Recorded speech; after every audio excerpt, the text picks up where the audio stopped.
We're live? We're live. 4 seconds live. We're live. I was like, where do I look? Where's the button? Did you actually put us live on our public No. I'm using YouTube the account StreamYard. again? I'm using the StreamYard recording. Yeah. Good. So we don't pop out. As much as we love random pop-ins from Top Spot. It was fun. Short but stupidity. We'll just call it poor planning, not stupidity. No, I prefer stupidity. Okay. My forgetting to hit the button. I didn't hit the right button. Well, this is not so special. This is not so special. Did you know this is not so special? I did because I typed it in. Did you know that YouTube gave us the opportunity to name ourselves? Did they? I got the notification from my Creepleet, but did I do the I don't think I did the not so special. No, we didn't do not so special until I just did it while waiting for you to show up. Being proactive. Good. Yeah. So I was like, okay, let's check all of our things and let's see what things have interactions or things to do. So I noticed that our Twitter channel was named Not So Special, like 4820 or something like that. So I changed it to Not So Special Pod. Okay. Because Not So Special is already taken. Yes. And Not So Special Pod is the same as our Twitter, so I figured that was a good one to go with. Good way to slide that shout out in there. It's good. Yeah. Yeah. Exactly. Man, it's been a busy. It feels like we just talked. Like does it? To me, it feels like we talked like a year ago. It feels like we talked last week. Like it's just been go, and all of a sudden I look at my calendar. I'm like, oh my goodness, I gotta talk. Like this week. That's when I messaged you. Like what? Yesterday or Monday?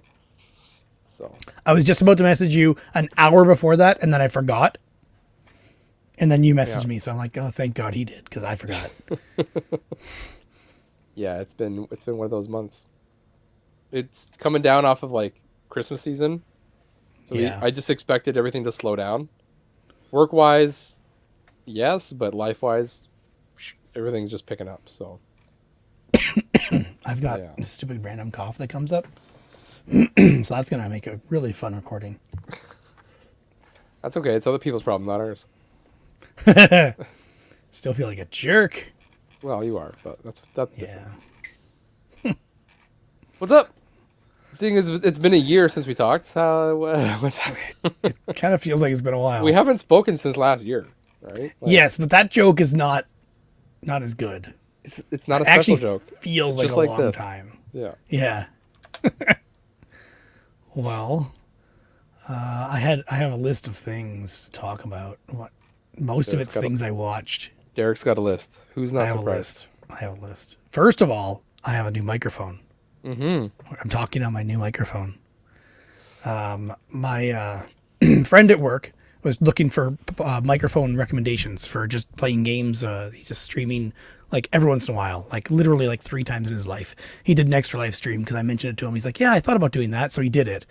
But he has a terrible microphone on his headset and he asked me for recommendations. I said, get a Yeti. Or you could look at the Audio-Technica AT2020 USB. So he looked at both. He found an Audio-Technica AT2020 USB Plus locally for a decent price. I think it was $80. And he picked it up. And then he started looking at reviews of it versus the Yeti. And I said, I do have a spare Yeti. And he continued looking up the reviews and comparisons between the two, which I later did as well. And we decided that we would probably trade them. Okay. So my spare Yeti went to him because I already have a second one. Like I have my main one that I usually use here, and then I have a second one that both the blackout, but one's the newer one with the soft button press. So I took them both. I took mine to work. He took his to work, and we tested them out. And he was happy with it, and he was happy having multiple modes that the Yeti has. Okay. So I figured it would be good for me to have a different microphone in case I need to have like a different scenario. Like this one probably works better for right here in front of my face than the Yeti. The Yeti's big, heavy, and this one's like, well, actually I think we held them, and this one is heavier than it looks, even though it's like half the size. It looks smaller, yeah. Yeah, it's about half the size in terms of like roundness and height combined, but the bottom of it is like a solid chunk of metal, so it's pretty heavy. But either way, hopefully it sounds good. Yep. And sounds good. Yeah, so Probably that's the sounds better than me. microphone I'm using. I don't know. Either way, they're listening to it compressed over the internet, so it sounds like garbage either way. It's more for me than for you. Fair enough. Fair enough. Yeah. So we did an even trade. Cool. Did you do anything for New Year's? We weren't. I mentioned that last time that my cousin and his wife invited us. You got an over. invite, but you hadn't. Yeah, we did go. Okay. It was fun. My son and their son, sorry, my kids, my son and daughter, and their 2 sons, who are, I think, older than your kids by a little bit, maybe like 6 months each older.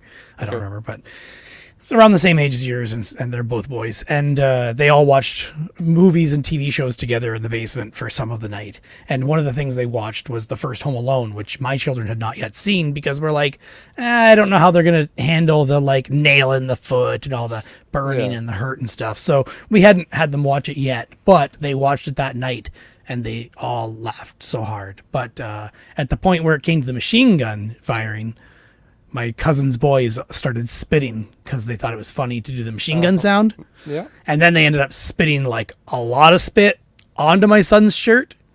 So my son's much older than them. Like he's 9.5, and I think their oldest is like maybe 5 or 6. I think 5.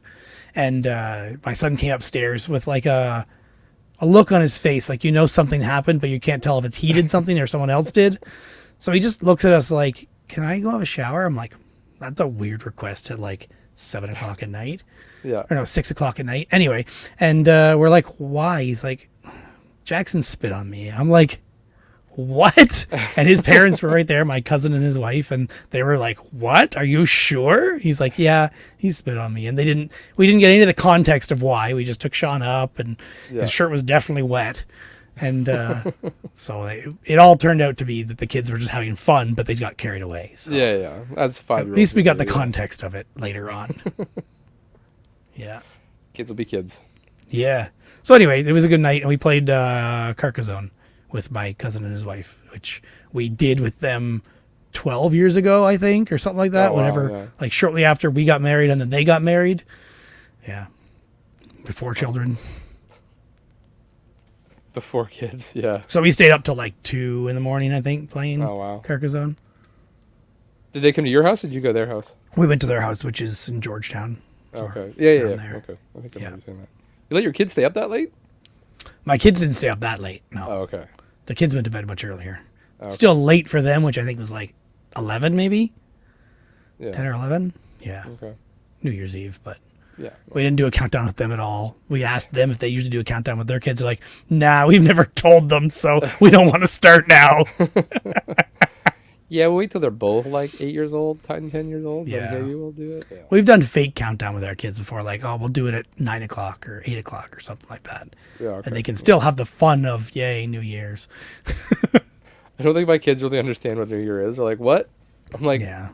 My kid understands it because it goes from December to January, and he was born in January, so he knows it's his birthday month. There you so go. I was like, we're counting down to your birthday month. That's what he's like, oh, okay, yeah. You can get behind that. Yep. So. Yeah, I don't remember what year or what age my kids realized what year it was. Like, I think definitely school helped that with like 2020 or 2019, whatever it was when they started realizing. Probably 2019 for my daughter, I think. Yeah. Well, yeah. See, my oldest is really starting to like get the grasp of like numbers and time and things like that. So we got him a clock for his room now. He just turned 6. His birthday was in just a couple days ago or a week ago, and yeah, we got him a clock just before Christmas basically, and he's been using that we set an alarm so he can get up for school. He knows what his bedtime is, and he's very adamant he's got to follow the clock. The clock is the clock is king right now. So just a digital one because he hasn't figured out analog clocks yet. But yeah. But yeah, he goes to bed at 8 o'clock, so it gets close to 8. Dad, it's almost my bedtime. It's almost my bedtime. Like, I'm That like, will help yes, a you need to lot, be in bed yeah. before 8 o'clock.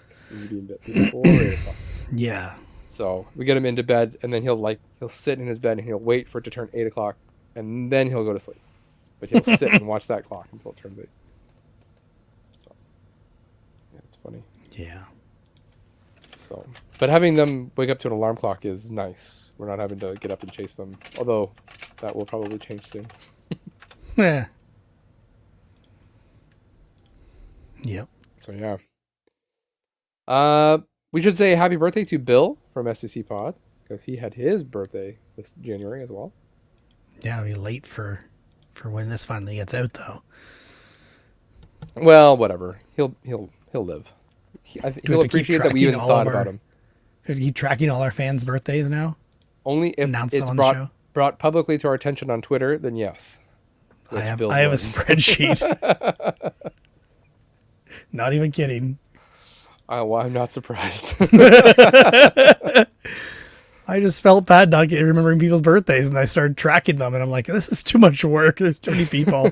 Cartridge Club adjacent people. Yeah, too much. Yeah. I did play a game, and I did beat a No. game. Actually, 2 games, but I'll talk about one I beat before New Year's. I don't know if I can't remember if I talked about it last episode, and if I didn't, I don't remember talking about it, which is why I'm bringing it up now. It's a game called Super Kiwi 64. Have you heard of this game? Sounds familiar. It hit Is it up. a Well, you modern? might have saw my beat tweet on it. Maybe that's why it's familiar. I don't know, maybe. But anyway, it's very obviously you get the 64 reference, right? Super Kiwi 64. It looks like an N64 game. Okay. Yeah. And you're a Kiwi and you're just running around and collecting stuff. There's no bad guys. You just collect everything to unlock the next level, move on. And it's quick. Like you can beat that thing in like 30 to 40 minutes. You'd be done. Oh, 100%. okay. And it would cost like $3 on Switch eShop. It's probably less than that on Steam. So, and it's fun. Music is good. Both my boys like sat there and just watched me play it the whole thing. They loved it. They're just like, "It's over there. It's over there. Go over there." So now I need to at least see what it looks like. it looks Super like Kiwi. it looks like an N64 game. it's like super low res polygons and everything. Yeah. The music is a little bit weird, and there's like random pictures of like zombies in the game. Yeah, it's super weird. Yeah, very, very Banjo-Tooie or Banjo-Kazooie feeling graphics. Yeah. I would say Donkey Kong Banjo-Kazooie 64. looks way more polished than this does. Sure. I just mean the textures and the Textures, yeah, colors and the... Yeah. Yeah. Wow. But Came it's out fun. December 2022. Yeah. So if you're looking for an Has easy very beat, good reviews. yeah. If you're looking for an easy beat, there's one for you. 30, 40 minutes. Jump in, jump out, play with the kids. $3.80 Canadian. There's somebody on my friend list that wants this game. Dox them. Docs. I was going to buy him a game. It might be me because I think I put added to my wish list and I saw it on eShop. No, it's not you. Okay. AKA, you don't have it on your wish list. Okay, then I took it off. I was smart enough to remember to do that. Does I it? was like, It does it automatically. No, it does it automatically. But I bought it on Uns- eShop. Oh, yes, you bought it on eShop. Sorry, I forgot. Yes. Yep. So, unless Steam is watching my eShop, which No, that's is not. more. That connection doesn't exist. I'd have it if it did. The closest thing is GOG, I think, has the connections to everything with GOG Galaxy. Yeah, you can check all your games. Yeah. Yeah. Yep. Yeah. So there's other 2 people that had January birthdays, I think, in the Cartridge Club. But they don't listen, so they don't matter. Nah, screw them. All right. If it's December birthdays, we would have missed too. See a couple of those. Anyone who listens? Kevin? He probably doesn't listen. I don't think he listens. Although, thankfully, Retro Fandango has made a reappearance. It's coming back on the regular, so thank you very much, Kevin and Richard. If you are listening, please keep them coming. Please don't forget to add to upload the audio format for us poor, lowly audio listeners who don't have time to sit in front of a YouTube video and watch an hour. Because that's not me. Who else? SDC Pod has come back. They've put out 2 regular episodes. We'll see if that continues. I'm not willing to unpour out. Yeah. I'm not gonna say they're back full time. Yeah, I'm not willing to make that commitment, but they have put 2 out, so hopefully they will continue to put out more. I know Bill listens. I know Joe doesn't listen. So sounds right. Yeah, sounds about right. Yeah. Yep. In terms of podcasts, what else? Oh, CU podcast is ending. I don't know if you listen to the CU podcast. No. But I did see it show up on my feed recently, but I didn't read why. I think, well, they've been doing it for 10 years. I mean, technically it's unnecessary, so... Yeah, well... I mean, we're not special, so we should not do this either. You are correct. Okay, you've convinced me. I'd rather just have a call with you, like, once a month for us to just hang out with people. Or like a watch party. That'd be fine with me. You know what? You can organize these things too, you know. I know. I keep saying I'm going to, but then my one day a week for playing games or doing something comes up, and it's either we're recording this or I have some other thing to do. Yeah. See? Well, you gotta start planning ahead, like 2 or 3 weeks ahead of time. Because if you decide the day of, you already have plans. So you've got to, push yourself out. Pretty sure last Thursday I fixed controllers instead of playing games. But you could have done that and watched a movie at the same time. Maybe. As a watch party. You know what I mean? Maybe. See? No, it was a couple days ago I fixed controllers. I don't know what day it was now. I forget what I did last Thursday. Yeah. Doesn't matter. All right. I have one more game that I beat. Because we're a gaming podcast, if you didn't know. Because we're gamers. But to bring up this game, I have to put a bit of a preface here. So are you ready for my preface? Yeah. I think it's pretty obvious at this point what I've already talked about it, but I'm embracing the dark side. I'm joining the dark side, and I'm going full emulation for pretty much everything. Everything. Everything. So your shelves are all going to be empty after the Toronto game swap. Well, I don't know about that, but anything that I can emulate, I probably will, unless it has sentimental value or something that is just uneconomical to have to buy again. Then have I got an arcade machine for you? That was this. Hey, I'm gonna add that to my Arcade Watch 2023. Still not here. Well, that's something I was going to talk to you about at some point. Okay, we'll get there. So, as you know, I'm getting the mini classic consoles, right? I got the NES Classic, the Super Nintendo Classic, the Genesis Classic, and the PlayStation 64? Classic. And Sorry, Commodore 64? Commodore 64, I mean? Yes. I thought you got that 64. One, right? Yeah. Not really interested in doing anything with that one because I didn't play much Commodore 64. There was like 2 or 3 games that I played, and they're on there. So those are the ones I didn't play. Okay. Unless there's really something I need, but I could probably just emulate it on a PC if I really want it. And then I'd actually have more of a Commodore emulator with a keyboard. With a keyboard, yeah. Yeah. Anyways, I got the PS Classic. I was looking at my PlayStation 1 library. You know what? I cannot tell you the last time I took a PlayStation game off my shelf and played it. Mm-hmm. So in my mind, I can tell you which one it was. It was Time Crisis. That's because it's the light gun game. But for me, it was Spice Girls. Ooh, because my wife wanted to play it. How long ago was that? That was a year and a half, 2 years. Okay. Yeah. That's probably that long since I played Time Crisis on the PS1. I bet you Time Crisis was not as terrible. It was not as terrible, but it was good. And I still have not beat it because it's too hard. But one day. So, in my mind, I'm just like, I don't need these games. I don't play them. And I'm going and getting into that mindset now of I don't play them. I don't use them. I don't think I'd ever really take them and put them in my PS3 to play them. I just want to be able to put it in and out or get in and out and, have save states if possible. I've got a PlayStation Classic. Let's mod that thing. So I took mod mine too. I can if you want. If you've already got the library and the steps to do it. The steps to do the mod itself is very quick. You just need a USB, and you just plug it in, you hit go, and it does it. The adding the games to it takes a while, especially downloading all the games individually. I did. USB reminds me. I spent a night and I just modded the classic. That was fine. I spent the next 3 days getting games that I wanted for it because I don't know what it is, but downloading from these ROM sites for my legal, just, disclaimer, for my legal backups. I don't have a ROM dumper, so I'm just downloading the ROM from the internet for the video viewers.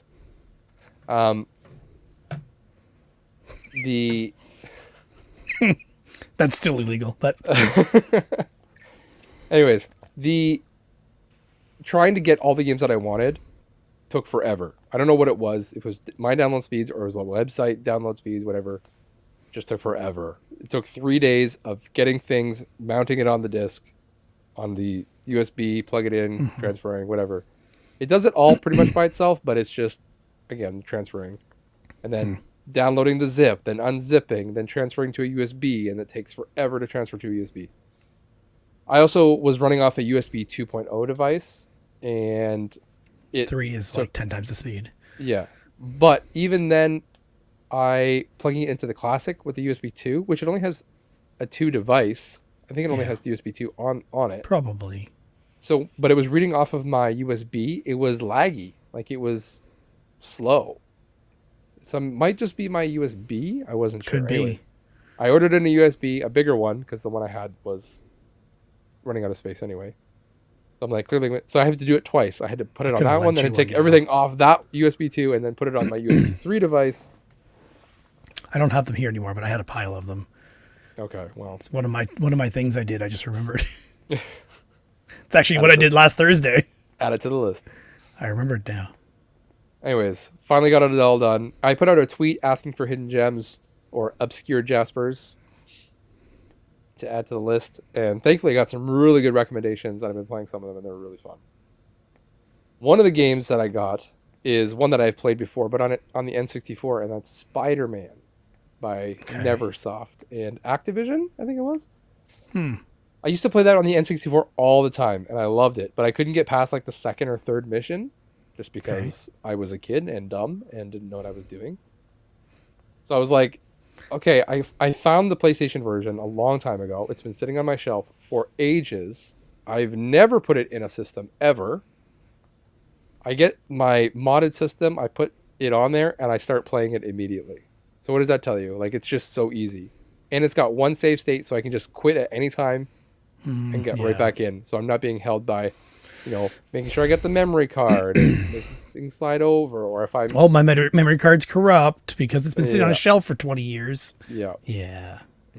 So, anyways, so I played through and beat Spider-Man for the PS1.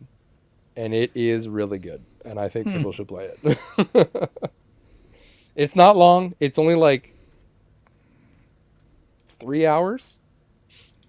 3 to 4 hours, if that. It depends how... I played it on easy, so obviously it's faster than playing it on normal or hard. But I was just there to have fun, and it was fun.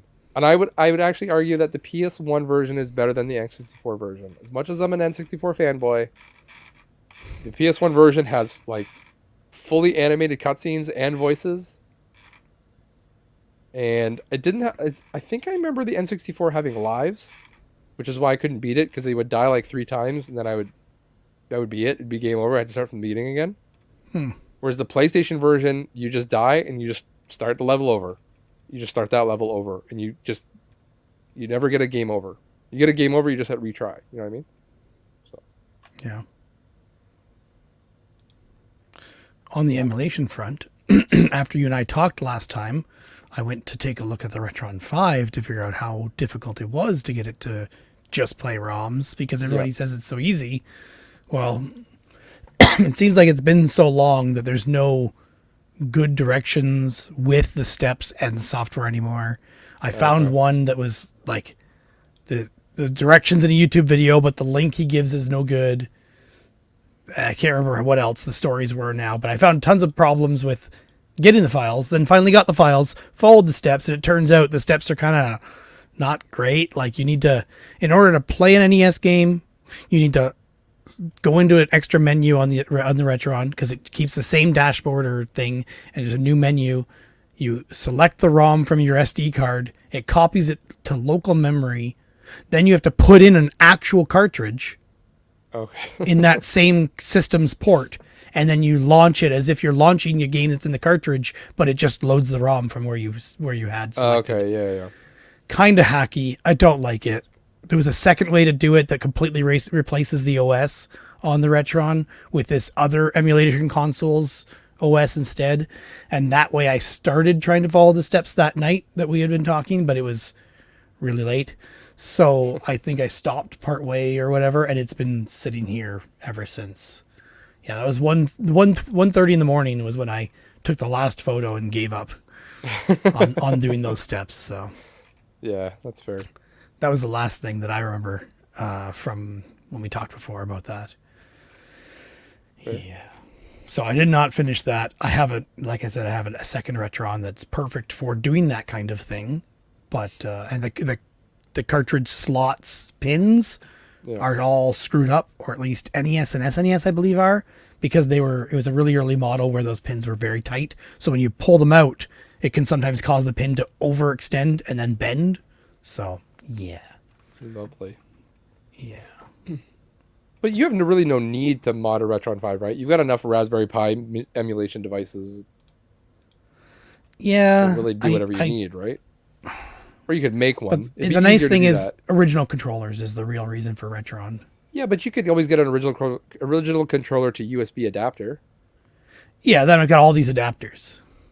Yeah, well, I already have a bin of adapters for that exact reason, but for the X arcade stick.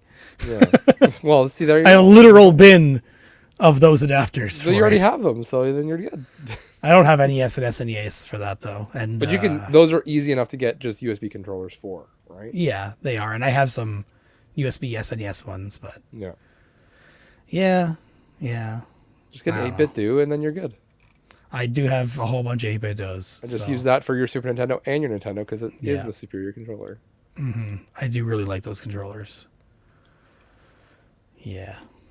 I have been selling things, not that I have it prepared to say what I've sold or anything like that, but I have been selling a bunch of things. I can't remember if I told about my sale at Good Time Games. I went twice now. Yes, you did bring that up last time. You did. Both of them? Okay. Yeah. Couldn't remember if it was only one or both. Okay. And then, did I talk about my big game that I found? No, you didn't. Because that was after we recorded.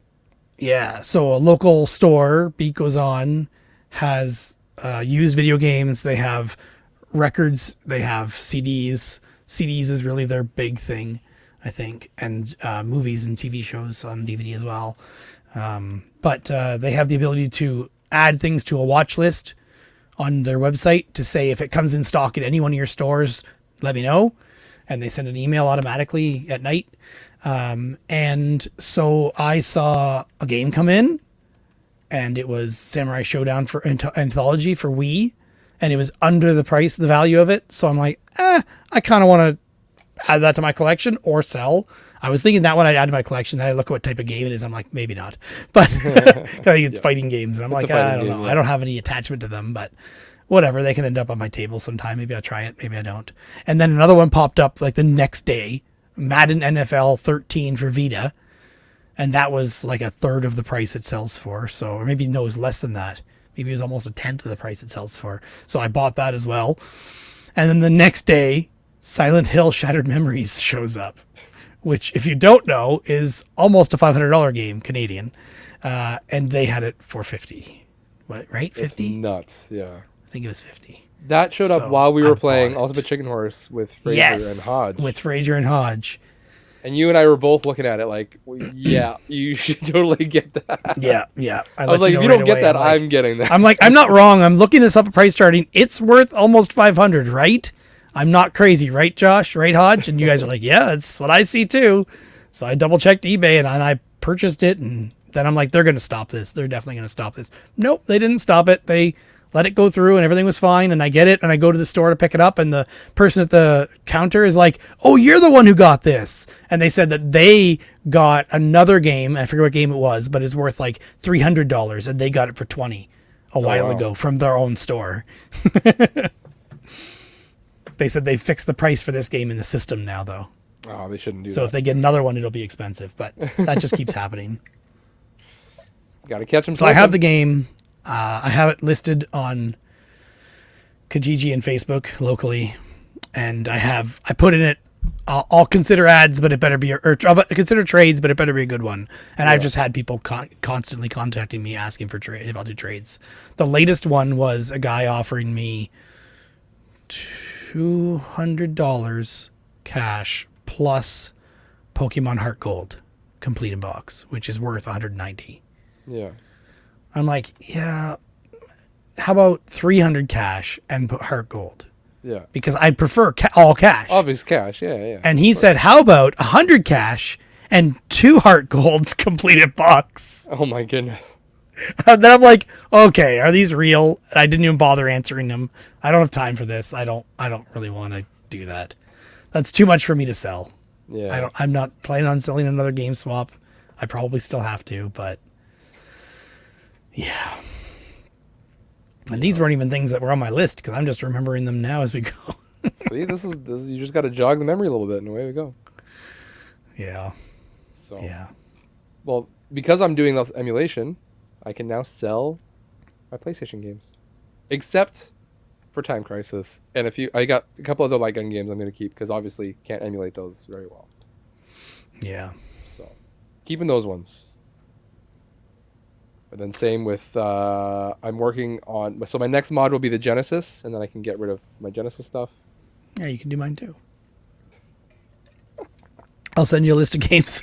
Perfect. I already went. I probably already have the ROMs for it. I think I have a full set for Genesis. I have the full set as well. I just went, I'm just like, full set, Genesis ROMs. But the problem is then you get every single revision of every single game. Sometimes, yeah. So it's like Rev 1, I've also Rev got 1.2, different, Rev 1.5. different regions, which is one of the problems I have with the arcade machine I've been working on. Yeah. Is it's got all regions. So like, you go to Game Gear and it's like, oh, there's 500 games for Game Gear. Is that right? And then go to Game Boy Advance and it's like, oh, there's 2,900 games for Game Boy Advance. Is that right? No, I don't know. NES, it says there's 3,400. That's not true either. So. Right? But again, it's got all the variations of all different regions. Yeah. And every revision as well, right? Some of them have revisions, yeah. Not always, but... No, a lot of them do, because it's like, especially stuff for like speed runs, like, or glitch runs, things like that. People need a specific revision to be able to do a certain glitch to get through a certain spot or whatever. Yeah. So that's why people usually get those, but it's kind of annoying. Either ways, I'm going through the list. I started with the Genesis one, and then I quickly just pivoted to the PlayStation. Did that one. I beat Spider-Man. I'm on to Spider-Man 2 now on PlayStation as well. Spider-Man 2, Enter Electro, it's called. Also good. And anyways, yeah, kind of forgot about the Genesis, but I'm going to get to it as well. So again, I'm only going to keep the few things that I have an attachment to and then move the rest on. Because I don't play it. And if I do want to play it, I will likely just bring up the Genesis Mini because it's HDMI and it's quick and easy. And I'm not at least that attached to original hardware. Yeah, I don't even have a Genesis here. I use my Retron for Genesis, and that's it. Yeah. I don't have an SNES hooked up either. I have one. I have my original one from my childhood, but I don't have it hooked up. It's on the display shelf. Yeah. And you have better memories looking at it than probably playing it. Yeah. Well, Turtles in Time. That's about it. I had lots of time playing Mario Paint as well, but well, which I think I probably only could play on Retron if it even works with it. I think it does. It might. Can't remember if I did. I think I hooked it up. Retron actually makes her Hyperkin, who makes Retron, actually makes a mouse, an optical mouse for SNES as well. Yeah. Yeah, I saw that. Yeah. That's cool. Considered it several times. Well, I've also about half the games on my shelf I would definitely sell if I just got a chance to play them. Just play them for an hour, get rid of them. Just do it. I'm too busy recording VHSs. See, you do this to yourself. Right, I don't want to hear it. I don't want to hear it from you. But recording them is easy. I just every 6.5 hours, I pop in a tape, start recording, write down the tape name. See, and then while you wait for it, you go and play a game, and try out a game. No, then I go upstairs, and my wife's like, "Do laundry, do dishes, put these kids to bed, or take care of the kids, or the kids aren't listening to me." Yeah. Well, anyways, I've also been selling things. I've actually been doing really well selling things. Yeah. Yeah, surprisingly. I think last time we talked was right before between Christmas and New Year's. Yeah. Just that slump where I just had no shows and nobody coming and nobody asking about anything. And it's been about a month. I guess it's basically been a month, and or just less than. And yeah, I've done almost $1,500 in sales, which is not bad. Not nuts. Not bad. So a lot of in town stuff, but also eBay. I sold a guitar on eBay finally. I finally listed some. I got a sale. I got a couple of people asking, and some other bigger stuff too. A statue that I had there for like $150 that finally sold. Nice. So yeah, going crazy. And I've actually, this would, if I spreadsheeted like, you or QDog, this would not be a problem. But part of my issue or my unmotivated self, or my reasons for being unmotivated to sell on eBay, is because they moved over to the direct deposits into your bank, right? Mm-hmm. And so when they did that, it got moved into our regular bank account, which was fine. The problem is it got lost into all the other transactions we were doing, and so I never saw it. So I never got to see an accumulation of wealth for that, mm-hmm. right? Which with PayPal, I did. I could see that number going up and up and up and up, which because it was motivated me to sell more, right? So what I've done is I've gone back started a spreadsheet. Oh, no. No, that's too much work. I called the bank, and I opened another account. And I transferred all my eBay stuff into that account so that I can see that number going up and up. Is there fees? Pardon? No, it's a no-fee bank account. Okay. Yeah. So, but yeah, and then any cash sales that I get, I can use that, and I can deposit that into that account as well. Then I can use that. I can use the cash sales to buy other things online rather than trying to like buy stuff from our regular account and then transfer money over. It's just trying to keep track of where goes where. I'm just like, if I know it's in that account, that's my free money basically. So, and it helps. It's definitely motivated me to sell more because I see that number growing. Yeah. Well, I think mostly I've only sold some GBA games this since our last call. What was this? Oh, I sold a Wii game and 2 Wii games. Ultimate Shooting Collection, which has gone way up in price. I have that one listed as well. Did you sell it? Yeah. How much did you I sell? sold mine for $55 to a guy on Kijiji that had a wish list. He posted an ad saying, "I'm looking for these games." Okay. So I went through his list and just picked the ones on my shelf that I had, and there was I think 3, and I sent him the list, which was Mushroom Men Spore Wars for Wii that I had bought for myself to play and never did, so I figured whatever. And then Ultimate Shooting Collection for Wii, and then the other one was what's the Atai Katana or something like that? What's it called for Xbox 360? Yeah, Atai Katana. Yeah. So he wanted that, but that one the price is just too high. He didn't want to pay, so he came. His username he's actually bought from me before. I forget what he bought. Oh, he bought some Zelda framed posters or pictures that we had done that I had taken to Barry, and he bought them after Barry. But he bought some other stuff that I can't remember that time. But his username is RTG, which is his initials. But if you ever see RTG sending you a message on Kijiji, that's him. That's him. Okay. Yeah, he seems to be a collector. And then, I sold a Looney Tunes game to a guy for GBA. Sold another one of my AV cables for PlayStation. Wireless adapter for Xbox 360. Wii Sports Resort. Big Brain Academy for Wii. Disney Princess GBA game, Cars GBA game, Pac-Man Collection GBA. And then I bought a bunch of stuff for like modifying. I bought a clear shell for a DS Lite for myself to get rid of one of the ones that has bad hinges. Some chrome or silver sticks for Xbox One controllers. Yeah. I posted about that, about modifying that one controller. Yeah, just some random bits and bobs. I also finally picked up 2 more USB adapters for 8BitDo. The ones you can plug into any console, then pair any 8BitDo to it. I need to get one of those. Yeah, I've got 4 now. They have a version 2 of it. The first one looks like Mario bricks, and it's like orange. The second one is the gray version of the same thing. It looks the exact same, but it's gray. So if you see that, it's the version 2. I don't know for sure the difference. Okay. Yeah. I'm surprised they need a version 2 because usually they update firmware. They do a really good job with firmware updates. They have like one tool you install on your computer and launch it and plug in any one of your 8BitDo devices, and it'll update the firmware on it. They did such a good job. And then the Sea of Thieves controller that I bought. Yes. This is one you posted on Twitter. Yeah. So it's a rare one. I've had 2 friends message me already saying, how much do you want for it? Or is this still for sale? Because they didn't realize that it was valuable. Yeah. They just thought it was a regular collectible Xbox 360 or Xbox One controller, but it's a rare variant. So I wanted to get it working. After I tore it apart, I realized that one of the D-pad buttons also didn't work. The left was always being pressed. And I'm like, I can't remember if that was happening before or not. I did not see that when I tested it. So either I missed it or it got damaged while I was working on it. Like the button was just pushed in constantly. Oh. It's really weird. And that's not easy to fix. So I just swapped the board.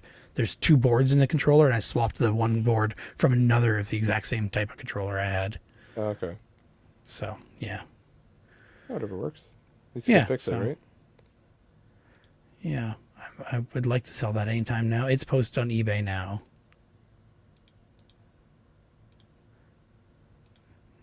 Yeah. Well, bring it to the Toronto Game Expo. I know. I wasn't planning on going, but if I have you weren't even going to go just as a patron? I don't want to buy stuff. I have too much stuff. Do you want to come and help me sell? I may have to if I bring some things to put at your table. Especially my most valuable things, like bring your most valuable the game and the controller right now. Yeah. So, because I will need some help. I'm considering enlisting some other help as well. Yeah, you mentioned your father-in-law. I don't know if he'll come, to be honest. Okay. Especially, like, if you come with me, then I assume we'll just go together. I'd much rather have you there than my father-in-law. Have you bought tables yet? No, because I'm waiting for the weekend, and I'm going to do it. Okay. So the price was going up at some time. The price is going up February 1st, and I will get tables before the 1st. So. Okay. I just don't want you to miss out on that. Yeah. I'm looking at 4 to 5 tables. Yeah. Yeah, that's a lot of tables. I was like, I need help. I cannot watch that many tables by myself, especially in Toronto with that much. Yeah. Fraser. Megan Fraser. I have 2 Jamaican friends in Toronto as well. I might get them to come and help. Yeah. So I've been trying to get together with them for ages. And so it's an excuse, yeah. Hey, come in. You can get in for free. I'll get you in for free. Yeah. And then you can peruse, but also come and help me, please. Yeah. I also just upgraded my VR setup. Again. I bought 2 Valve Index controllers, which are the ones that detect all your fingers. Yeah. So I found a really good deal on that. The guy was selling the 2 controllers in the box, like he had never even used them because he takes good care of his stuff, it looks like, for $300 for both controllers. And I mean, I couldn't find one on eBay for less than $400 for the 2 controllers loose. Wow. And in worse condition because this guy took care of everything. He said he used them maybe twice. He played Half-Life Alyx, and then he's like, I don't really play shooter games. He was an older guy, and he said he'd prefer to play VR games and sit like on a simulator chair with a steering wheel is what he normally does. Okay. So he's like, I don't need them anymore. And then he also was selling 2 base stations, which are the sensors that go in the room. Mm-hmm. He was selling the newer version of the base stations, and I'm like, he's selling them at less than half of retail price. I'm just going to buy them. So I bought those two because my video game budget had the money, and I'd rather just get them now rather than having to search for them later. Now I've got my old ones as backups if I need them. Yeah. So, yeah. Now, is the Valve Index controllers compatible with your Vive? Yes. They are? Okay. Because they all use Steam VR as the like software. Okay. Even though they're made by different companies, when HTC made the Vive, they partnered with Steam like Valve Steam to make the hardware. So they used Vive's design and made the headset. And then later on, after HTC Vive Pro and Pro 2 and all that stuff, and then Valve came out with the Index headset and controllers, and they made them compatible with anything that uses the same software, basically. Mm-hmm. That was actually easier to set up than it was for me to get my Vive's link box working, because I didn't realize I needed the link box in order to do Bluetooth connection to the base stations, so that when I'm not using VR, the base stations turn off, because they have like sensors, like IR sensors that rotate on a motor. Oh, wow. And those are running constantly if you don't turn them off. So my old ones, one of them actually has a noise all the time, sometimes when it's running, because that motor's got a vibration to it. Luckily, I have a third one of them because I picked one up cheap a long time ago, because I'm like, why not? I think it was $50 for this $200 thing, so I picked up a spare. So now I have spares for my spares. Spares for your spares. Just like the controllers. Listen here, Joe. These spares that I don't even need anymore, these controllers. Man. But I did use the new controllers last night, and they were really good. Yeah, I think that finger sensing would be pretty cool. Yeah, I didn't play any games that really cared about it. I just played Beat Saber and Pistol Whip, and I did try Pixel Ripped 1984, which is like a throwback game. It's got a little bit of Mega Man in it, a little bit of Metroid, and you're in your living room playing a game on a TV, and your mom's over here talking to you, and the neighbor kid's over here making fun of your gaming. But I think it's going somewhere eventually, but I haven't got very far in it yet. I only played for like half an hour, and I'm like, okay, I should do an actual exercise game, because that's the point of me having cleared out the room for me to play VR. So, because I literally emptied out this area of the room. Are you going to play Half-Life Alyx? I haven't even bought it yet. I've been waiting for it to go on an even better sale, because I don't have time to play it yet anyway, so why not wait until it's even cheaper? Yeah. Fair. I do really want to, though. But that would be cool. Yeah. I actually put on my VR headset for the first time last Saturday, and I couldn't tell you how long. My son has really been getting into Minecraft. He was really into Mario. We had a Mario birthday, Mario, and then over Christmas it was like Minecraft and Mario, and now it's been my Minecraft. So, anyways, I forgot about the Minecraft VR on PlayStation 4. Yeah, so I was just like, hey, buddy. I was like, hey, buddy, come on downstairs. I'm going to show you something real cool. Yeah.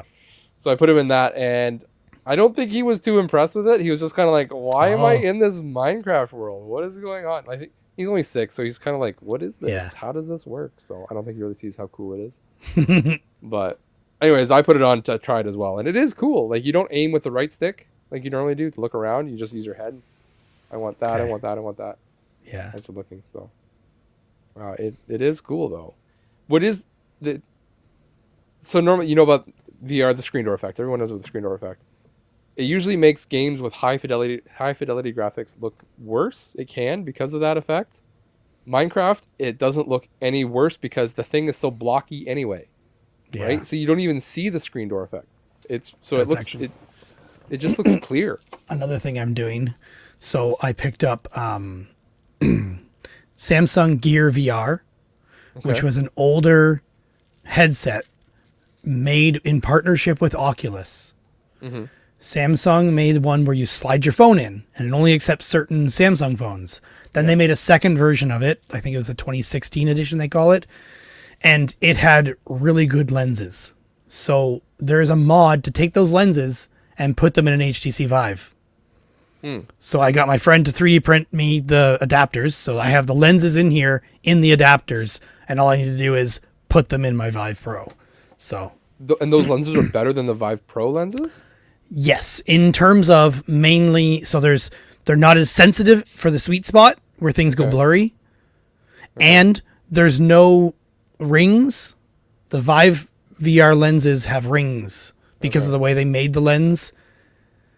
And just like in PSVR, there's no rings. You don't get what they call God rays, which are like lines formed by those rings because of the different sizes of the angles of the lens on the Vive. So Vive and Vive Pro both, and Vive Pro 2 all have the lens that's made with those rings in it, and it causes more God rays and more screen door effect.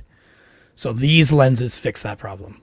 So I picked up, my friend messaged me because he plays a VR as well on his Vive Pro, but he didn't know the best place to get a Gear VR.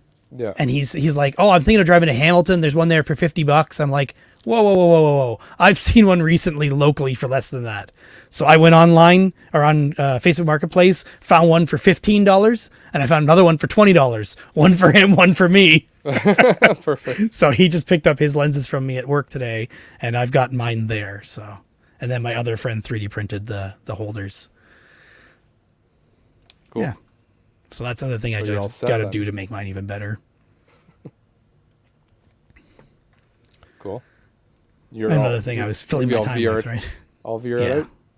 So someday last week I was tearing those apart because you need to basically tear apart the whole Gear VR to get those lenses out. So another thing I did last week, I think this was last Thursday, was I was on Facebook Marketplace, and I've been looking for a good source for USB sticks, just normal USB sticks. Yeah. And I don't need them more than like 8 gigs maybe, because I want to install, like I want Windows installs ready to go for like helping out family. I want one with Windows 10, one with Windows 7, and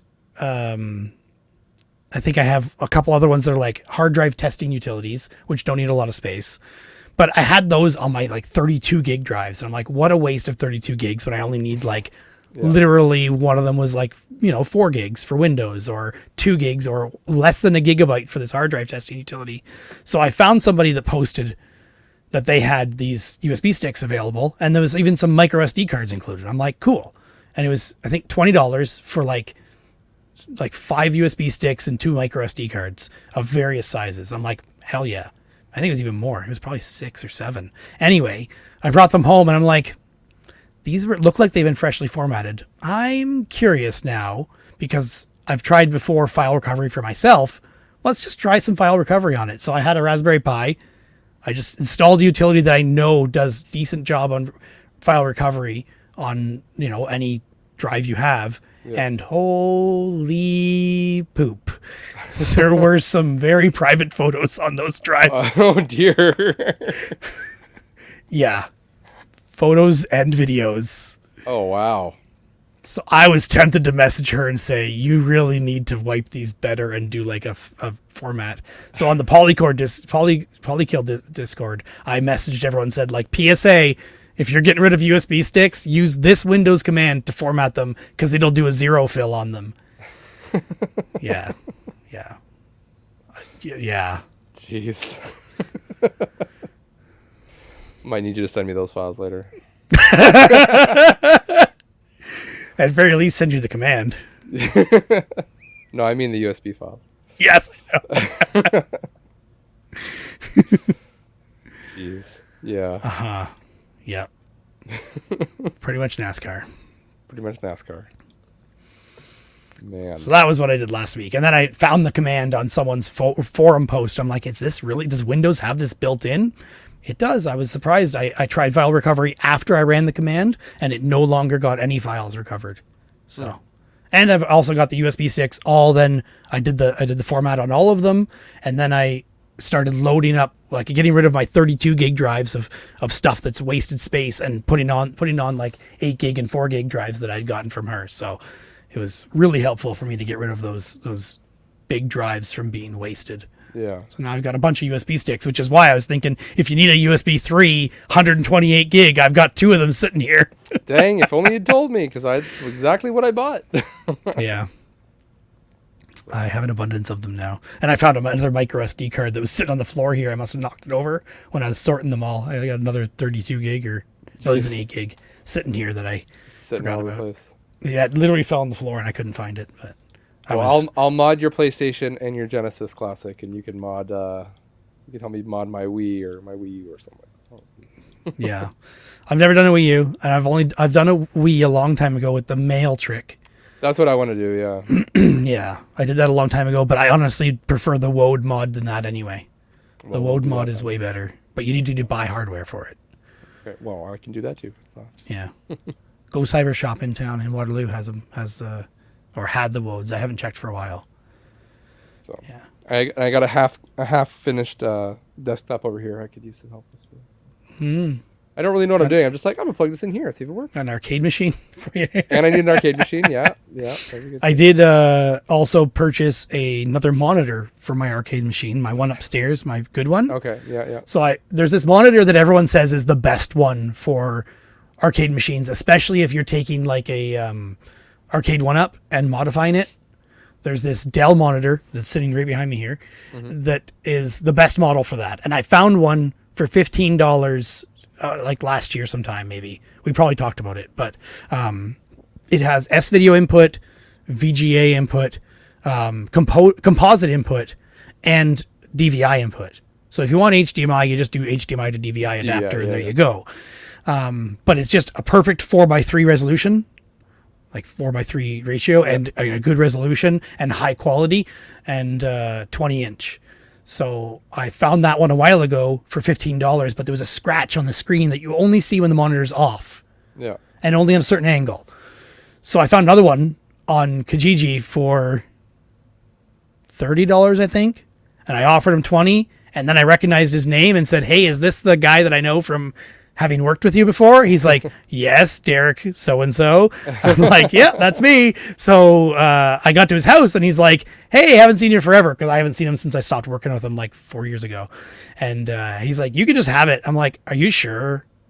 "No, I'm paying you for it." It was only like, I already talked him down to $30 or $20, something like that. $30, that's what it was. I think I talked him down to 30 from 40. And I paid him anyway. He didn't want to take the money, and I'm like, "No, take it, it's fine, it's not that much." So I upgraded my monitor in my arcade machine upstairs. It was the exact same model. I have a picture of them side by side, just it doesn't have the scratch anymore. So the one with the scratch I've got down here, because I thought it has composite input. I can use it on my VCR. Then I'm like, oh yeah, it has S-video as well. And then I've been trying to use my VCR that I got when I got all those tapes on S-video, but for some reason it wouldn't work on my capture card. And I had nothing. Well, I had another TV that had S-video, but it didn't seem to work when I tried S-video on it. So I plugged S-video into this anyway from my VCR, and it was working good. So then I started Googling it with my capture card. Why doesn't it work with S-video? And realized that if you had the original software, there's a setting you can change to change it over to S-video. Well, that software doesn't exist anymore. I can't find it anywhere. But then someone mentioned at a forum that you can get this tool called the virtual VCR that's meant for literally just recording from these capture cards. And in it, there's a setting to change it to S-video, and it works great with my capture card. Oh, so there you go. I switched over to S-video, so I've been recording on S-video lately, and it looks really good for VHS tapes. Nice. Like as good as you're going to get. Yeah. Pretty cool. And I did a little comparison video where I did one snip with the S-video versus composite. And then I also did another capture card that I picked up on Amazon for $20. I'm like, I wonder if this is any good. And no, it's garbage. It has like weird coloring through it. I got to return it to Amazon because it's just terrible. Yeah. So I've got it sitting here on your arcade machine, waiting for me to put to the Amazon return. Speaking of my arcade machine, you said you were going to talk to me about that, so that's a good segue. Yeah. Well, I was just going to ask, how much do you want me to get the input all set up and everything, or are you willing to do some of this setup of it? If you show me how, I can do it. Right now, I don't know the steps exactly to do, and that's the problem. Okay. Because if I knew them, I'd do them. Okay. I have configured the inputs, and it works on arcade machines. Okay. I do need to move the folder because one set of steps I was following says to put it under the folder for MAME 2000 and I'm like 2003, but that step was unnecessary, so they're all in the wrong folder. But anyway, I just haven't tested out NES, SNES, Genesis, Game Boy, all those things to see if those inputs work correctly or not. Okay.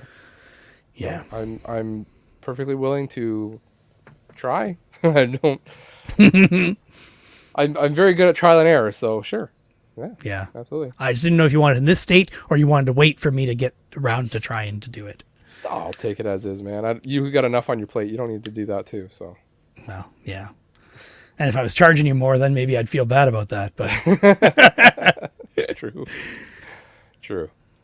So. Yeah, well, just let me know. I can pick it up whenever. I mean, anytime. Come on over right now. Okay. I have tomorrow off. I can come tomorrow and grab it. There you go.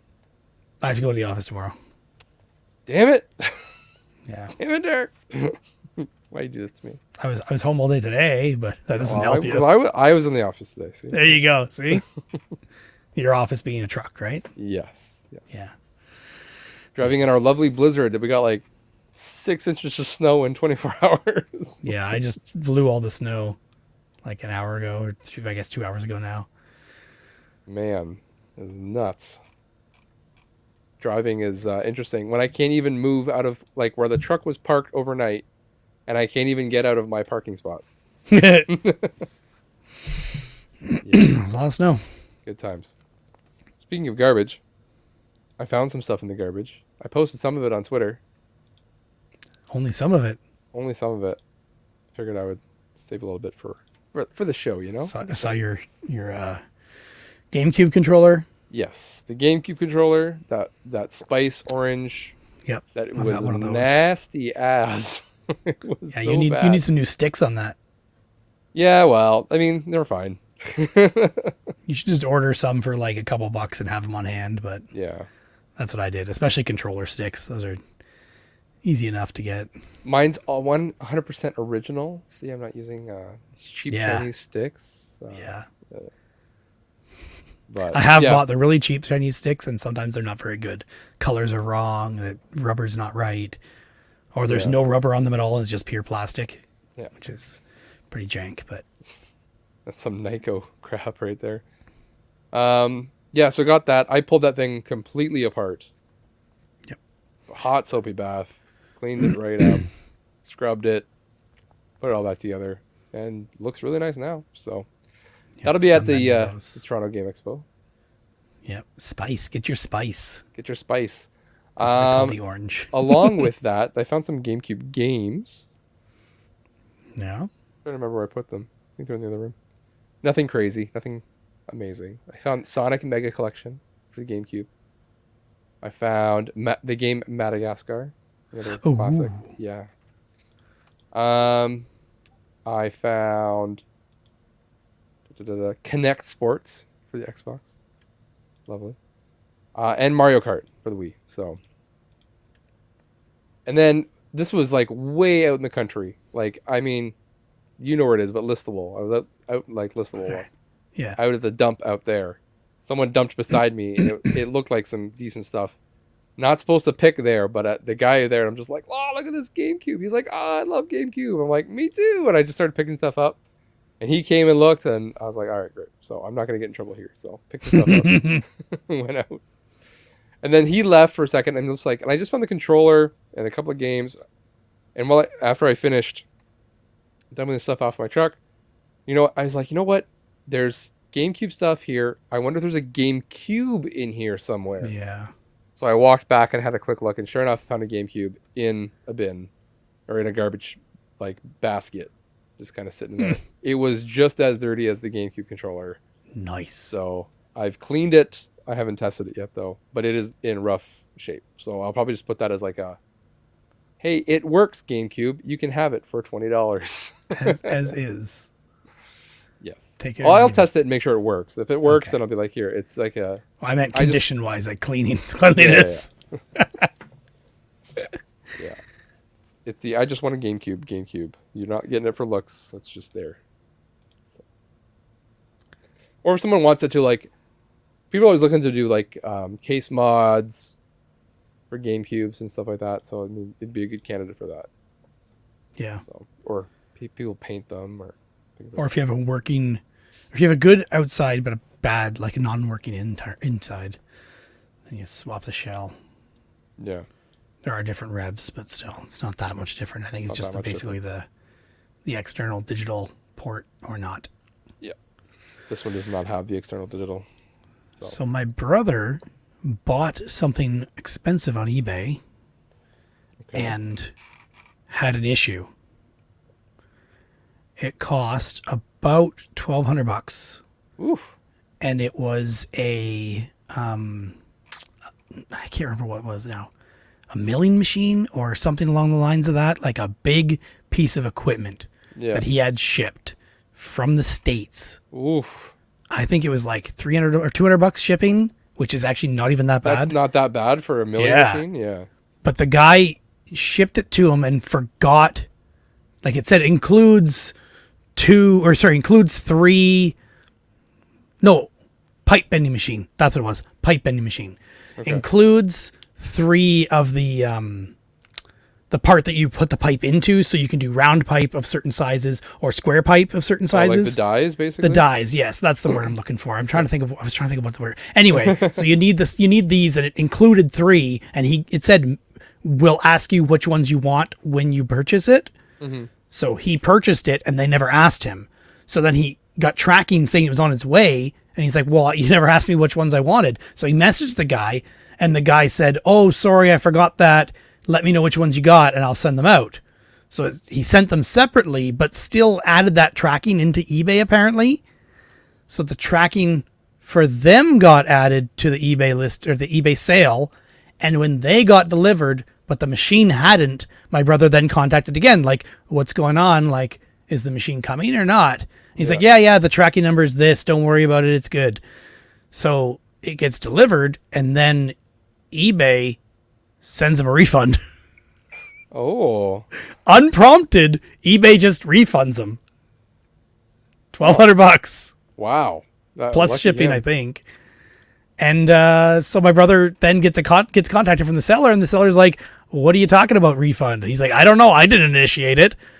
So I tried to get the phone number for eBay from Chris Roberts, and this is where I'm reading it from because I'm trying to remember what had happened exactly. So my brother opened another eBay support ticket to tell them what had happened, and eBay just closed the ticket off and not answered him. Yeah. So the seller keeps complaining that the money was pulled. I haven't followed up my brother to see if there's any progress afterward, but that's fun times.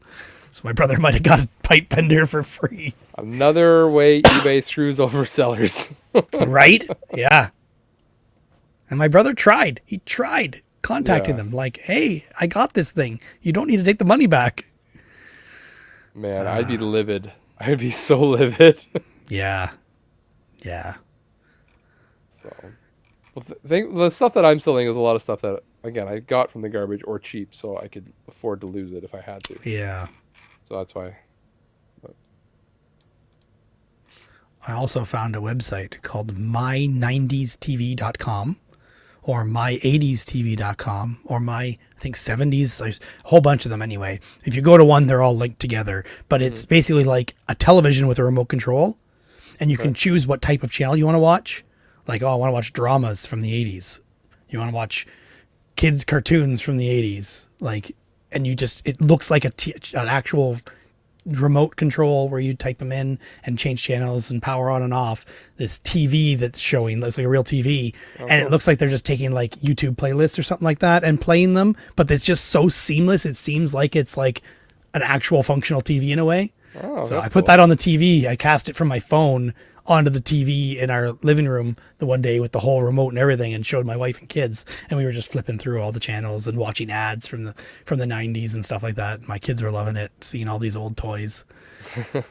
That's cool. I mean, we were loving it too, but well, of course. Yeah, that was my90stv.com or 80s or whatever other year. I think they even have 2000s. That would be cool. I'll have to check that out. Yeah. Did you know there's a streaming app? I don't know if everyone's probably heard this already, but have you heard of Pluto TV? Yes. Didn't I mention it to you? No. No, I heard about it on the radio. Oh. Yeah. So ad supported like Tubi, Mm-hmm. but free and apparently good. I haven't tried it myself yet. I've been using it and it's good. It's TV and you get ads. You get a lot of the same ads, right? And then they cut it in through all the commercial breaks. It's nothing new. It's a lot of older stuff, right? So I don't expect new. So I've been watching like some older like home renovation shows or whatever. Watching Frasier and that kind of stuff. I would like to watch Frasier again. But it's just stuff to just have on. I haven't done that in a long time. Every time I've wanted to watch something, I sit down and I watch it and I focus on it, right? This is the first time in a while I've just put something on and then like done something else, like left the room and just let it run. So it's been interesting to do that. As I'm going through my game collection or cleaning something, I just have it on and playing and I don't have to pay attention to it, which is something I don't do. So yeah, Pluto TV. It's free for everyone. I think it's in the States too, so try it out. Is it it's in the States too? Okay. As far as I know, yeah. The question was going to be. I thought maybe it was only Canadian because I heard it was only Canadian. Well, you could. Americans, try it. Let us know, or you can VPN it and try. Anyway, it's a phone app too, right? It's not okay. I haven't seen. You've only used the site? I've only used the site. Oh, okay. I was using the app, and as far as I understood, it wasn't just like streaming and they play stuff for you. I thought there was on demand as well. There is some on demand, I think. Okay. I was just using the TV guide. It shows up like your regular TV guide with all the bubbles. Yes. Yeah. And you can see what's going to happen come later and what. So you can. Like, I want to see this. Yeah, I hadn't tried it that way. I was looking at the on demand stuff. The app to your TV? Because you can't cast from the website. Oh. That's a great question. I don't see a cast option. It's currently plain Family Ties, and I don't see a cast option. Okay. Now, my phone does have a casting built in that's OS wide and will work no matter what. Yeah, mine too. But well, that sounds just dumb if there isn't a casting option. Let's see if I click like to full screen this video, or maybe I had to rotate. Huh, yeah, I don't see any casting options. That is actually kind of dumb. This is the one knock against Pluto TV. Yeah, I never expected that it would not have the option to cast. But there was something that someone was saying about watching, or I was looking to watch something and someone said it was on Pluto, and that's what made me realize this even existed. Yeah. And Kevin just mentioned it as well recently on one of their podcasts. Really? Surprised you didn't hear that. Well, they haven't uploaded their latest to the. Well, it's the one that they did upload last is the one I'm talking about. Oh, did they? Okay. Maybe I missed that. Maybe I was driving. So. Speaking of not uploading audio podcasts, the R3 podcast has not uploaded their latest episode to audio, and I feel like I'm the only person who bugs them about it. So I think it's your turn, Derek. No, I appreciate you bugging them, so I don't have to. I feel like I'm on the case. I'm on Retro Fandango's case. Yeah. I'm on R3 to do it. Usually I message them privately. I don't publicly shame them like I do Retro Fandango. Yeah. I hear it's a good way to make friends. Yeah. And keep friends. There's a reason Kevin doesn't talk to us anymore.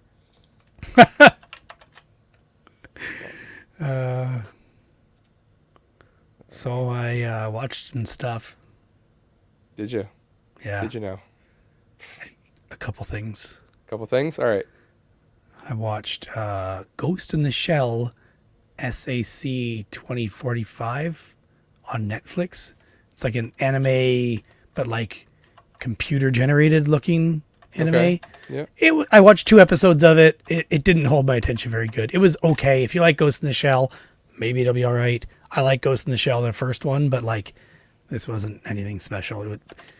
It was also off-putting that the mouths moved to the Japanese voices. Yeah. But of course, I'm not listening to Japanese. You got the dub, voice acting's good. It's just annoying that it's off. At first, I thought they did it on purpose as like an artistic thing, and then I'm like, no, it's probably just the Japanese. It's probably just they made the voices for Japanese and left it that way. Subs over dubs, man. Yeah, I don't like subs because I have to pay too much attention to it to do that. I can't do dishes while I'm watching, which is what I was doing when I was watching that show. Then you're not even watching. Then you're not watching the lips. Why does it matter? You're doing dishes. Yeah, but when I was, it was bothering me. That's all. Okay. Oh, okay. Anyway, Gotcha. I also watched season 3 of Love, Death, and Robots. Oh, finally! What'd you think? So good. Really good. It was like 1 or 2 episodes that was like, but the rest were like great. Yeah. What was okay? The zombie one. Did you see the miniature zombie? See, I didn't find that one that good. It was okay. I laughed hysterically. That was the one Fraser said he liked the most too. So funny. I also noticed a tweet from STC Pod Bill about Video Archives podcast, Okay. which is a podcast with Quentin Tarantino and Roger Avery. Do you know Roger Avery? Roger Avery is. So I need to look him up because he's done like directing and writing of many, many, many things that you will know, and I cannot remember what they are. So Pulp Fiction, he was a writer. Reservoir Dogs, writer. Killing Zone, Beowulf. What was the last one I just saw? Silent Hill. Reservoir Dogs, True Romance. Killing Zone. I think he was also a producer on a lot of things. Pretty much those same things. And some more. Anyway, so him and Quentin Tarantino both worked at a video store that was called Video Archives when they were like in university or something like that. Mm-hmm. And they knew each other from there and kept in touch. And at some point, that video store went out of business. And Roger Avery bought the Laserdisc collection, and Quentin Tarantino bought the entire VHS collection. Oh, okay. So Quentin Tarantino then bought all the shelving from the store as well, and recreated the whole movie like rental store in his house, in various rooms of his house. Okay. So they do this podcast just to take out movies from this collection and go through and watch these movies. They do 3 movies per episode, and it's just called Video Archives Podcast. And they talk about movies. So they usually do 3 movies that are kind of related in some way, and the third one's more weird, basically. Okay. But one of the movies they did was 1975's Dark Star with John Carpenter. Okay. And it was like a low budget sci-fi, bad special effects, but they tried really hard. And John Carpenter does a voice in it. But it was, I watched the movie because I was like, okay, this just sounds weird enough. I need to watch.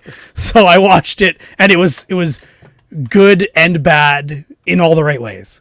Perfect. So this is Dark Star from 1975. Okay. So I've been listening to that podcast for a while. Like, I've made it through, I don't know, like 10 episodes maybe or something like that. How long's it been going for? I'm not sure when it started. I haven't checked dates on it, but I think I've made it through the whole backlog, or maybe I didn't download them all actually.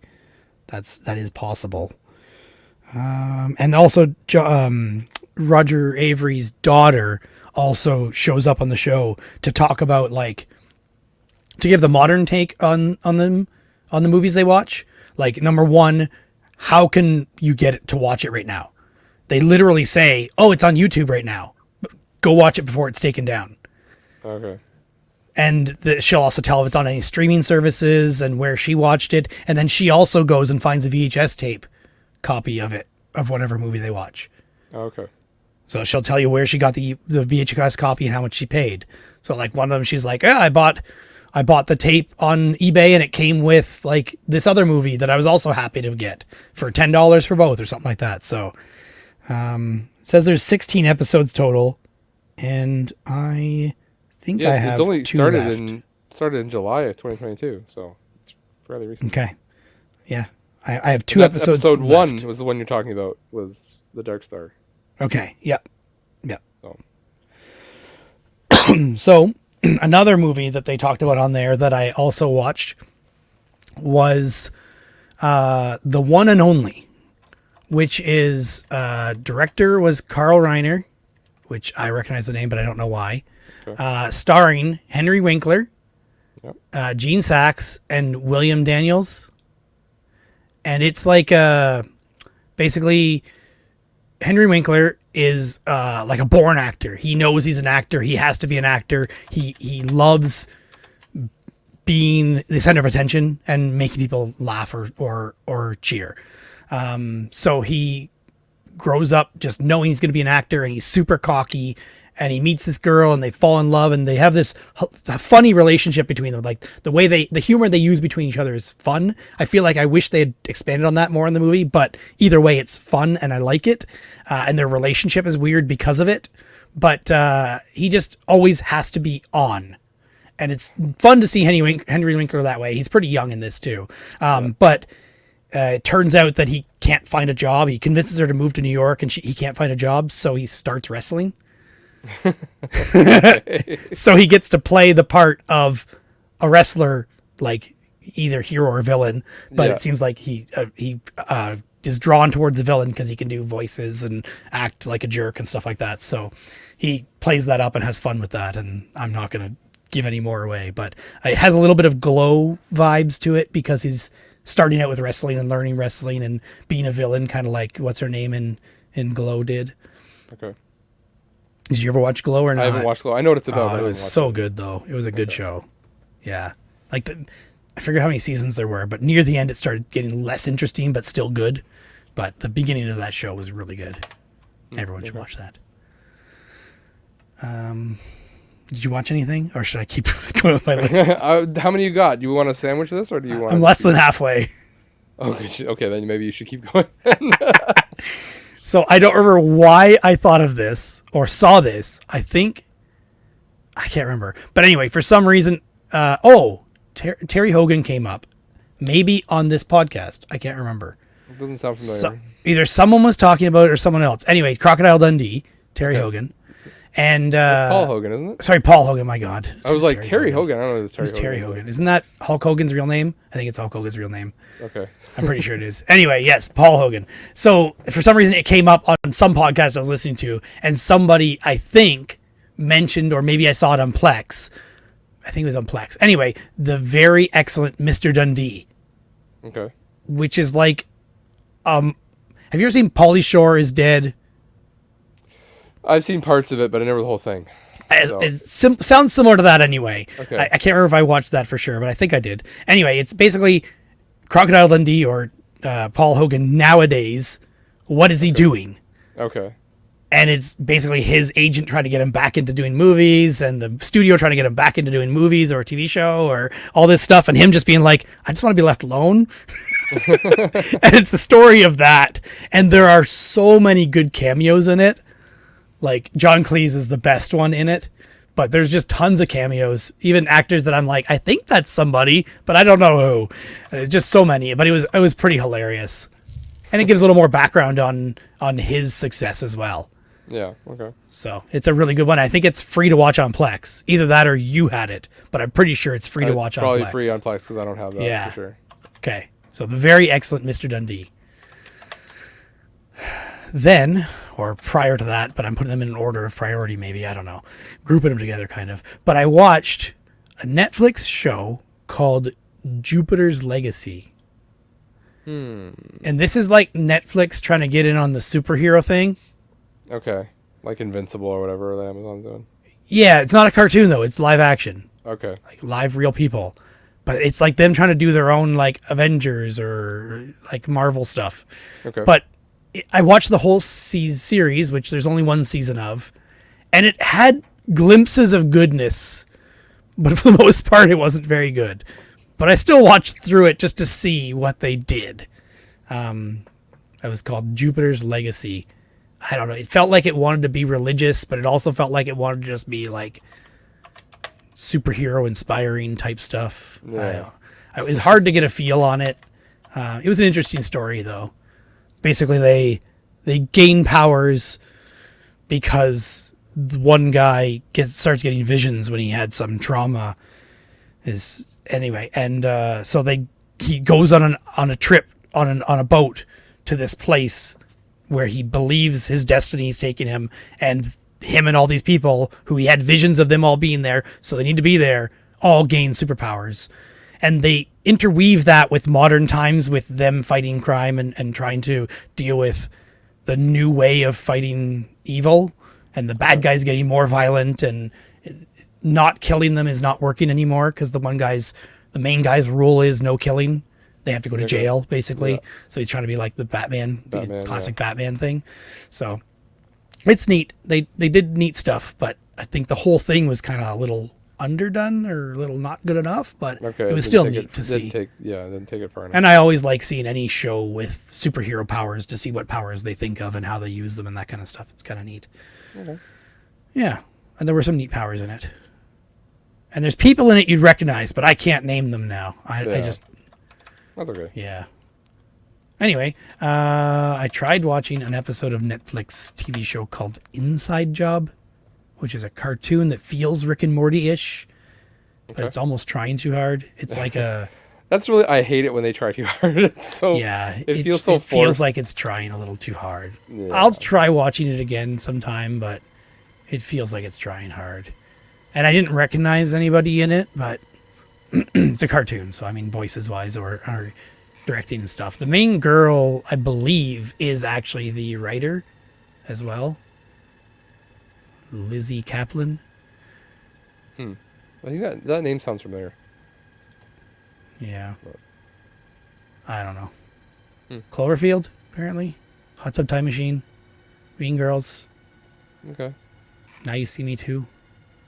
Gosh. The Disaster Artist. That's probably where I know her from. So, on the superhero on Netflix thing, I also tried watching Guardians of Justice. Oh boy. I made it through one episode. That's saying a lot. It was all you make it through? Yes. It was trying way too hard to do everything. Yeah. Okay. So it was like superheroes, and it was trying to do like Batman. The one guy's clearly supposed to be a Batman. The other guy's clearly supposed to be a Superman. They have like the Superman guy is weakened by this rock from space, and they named it something that was very close to kryptonite. Like everything is just so close to what we already know that it was like, I can't tell if this is unimaginative or trying to be a parody. Yeah. It was just not great. Not great. Trying way too hard. Bad acting, bad graphics, special effects, mixed in with some comic stuff in there too. Yeah. Anyway, Guardians of Justice was what that was. I'm just gonna jump in with one because I also have a movie that tried way too hard. Yeah. I'm glad you brought this up. So I watched a movie called Bullet Train. I don't know if you've heard of it. Okay, it's the new Brad Pitt movie. Came out in 2022. He's like an assassin. He's supposed to be put on this train. He's supposed to steal something, and there's other assassins on the train who are supposed to get other things and whatever. I was sold on this movie because someone said it's a mix between Quentin Tarantino and Guy Ritchie. Okay. You know who Guy Ritchie is? I know of him. Okay, so he did the movies. He did Lock, Stock, and Two Smoking Barrels. Yeah. Snatch. Yeah, that's what I was thinking of. Snatch. A bunch of other ones. So yeah, which I really like those movies. The original ones that he did. Guy Ritchie eventually became too much Guy Ritchie for me. Like his Robin Hood movie, you could barely get through that because it was too. Robin movie. Okay. He was like, I don't know, self-filleting himself too much, so I just couldn't take it anymore. He was doing what to himself? Yeah. Self-fellatio. That's what I thought you said. That's what I said. Rock and Rolla, I remember, was him. Rock and Rolla, I do like. That's like the turning point. That was like the last good movie that I liked that he did. Okay. I don't think I ever watched it because I was thinking it was trying hard. That one's okay. In my opinion. He did the Robert Downey Jr. like Sherlock Holmes movies as well. Okay. I'm not a huge fan of those either because it's trying a little bit too hard to have its style. Anyways, so someone said, "Oh, it's kind of like Guy Ritchie stuff with Quentin Tarantino." So I was like, "Okay, I'll watch it." It's not Quentin Tarantino at all. So, X-nay that. As far as Guy Ritchie, yes, it's trying to be Guy Ritchie. It's Guy Ritchie trying to be Guy Ritchie. You know what I mean? Like Okay. it's too much. So I also did not like it because it's a twist on a twist on a twist, and you think that's the end of the Oh. twist. Oh, just one more twist. Oh, that's the end. Nope, there's one more twist. You know what I mean? Like just constantly. So I got to a point where just like I just started rolling my eyes. I'm like, come on, like we just can't. You can't do this. Okay. At the end, I expected all the people who died to just come back alive. Like, oh, this is a joke. You know, like All right. so. Not a Josh recommends. Repeat the name of it now. Bullet Train. Yes. See, So just for the people who missed it the first time, yes, thank you. or what you said made them more interested or not interested. I mean, everyone should watch it and form your own opinions. But I give my opinion. If you align on what I think, then take that as a guide. Josh is the movie master. Definitely not. It was determined you were When Retro on Fandango? Fandango. Yeah, That's true. Between me Yes. and Curtis, I'm waiting for a rematch. I don't know if Curtis will ever. we could get Curtis on here. You know, He's my nemesis. I can't. Curtis Rizel. For anybody interesting, go watch Danger Force. Danger Or Danger don't. Force. No, I can't remember what it's called. The show he was on recently, kids show. Good show. Yeah, Danger Force. Anyway, so I watched 3 episodes of that 90s show on Netflix. Okay, how's that? It was okay. It's pretty much what you expect. There's Yeah. laugh out loud moments, but you know, they were definitely trying hard to pull on the nostalgia. Yeah. Of course, yeah. But it was all right. It was good. I enjoyed it. So what's this? What's the premise of this? It is like kids of the kids in the original show. Yeah, kids of the original kids. Okay. And so And why are they hanging out in this people's basement? So the Donna and Eric, right? The Yeah. main two basically are married and have a daughter. Her Okay. name's Leia because Eric's a nerd.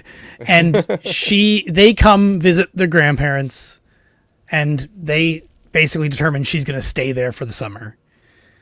Is essentially it without the parents. So Eric and Donna, they don't need to keep paying those 2 actors. They can go. Yeah. But the grandparents live there and course. she's staying with them. But the neighbors where Donna used to live has 2 kids that are in it.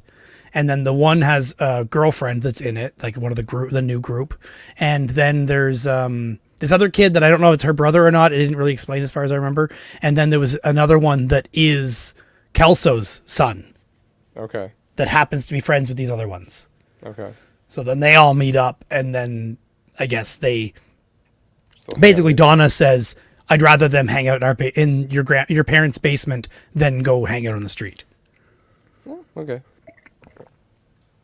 They did a decent job with making it reasonable It seemed- enough. Yeah. Yeah, and they brought in some new people that aren't just more kids of people on the show, It'd be a but little they much. also bring back everybody for the first or second episodes to be like, Yeah. "Oh, look at the people you know." Yeah.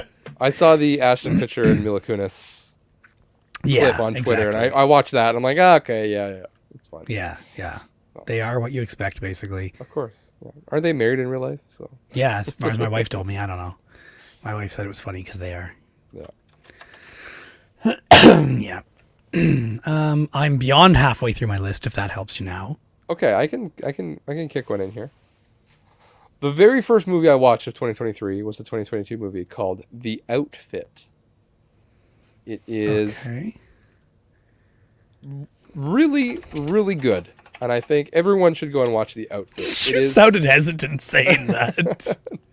No, I may have sound sarcastic, but I am being very serious. It is very good. It's basically a guy who was a tailor during the gangster era, so the Okay. 20s or whatever. And so he just runs his business, and then part of his business is he has a drop box in the back that the mob uses. Oh, okay. So, and then at some point, a drop goes bad, and then he and his assistant get caught up into this whole mob plan that went wrong. Okay. There's like a mob war going down.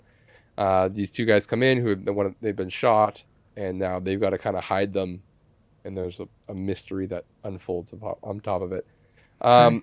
I like this movie because it plays out more like a stage play than a movie. So everything takes place in the shop. You never leave the shop. Oh, okay. Which you don't see a lot of movies doing that these days. So I enjoyed that aspect of it. So how they, move things around, and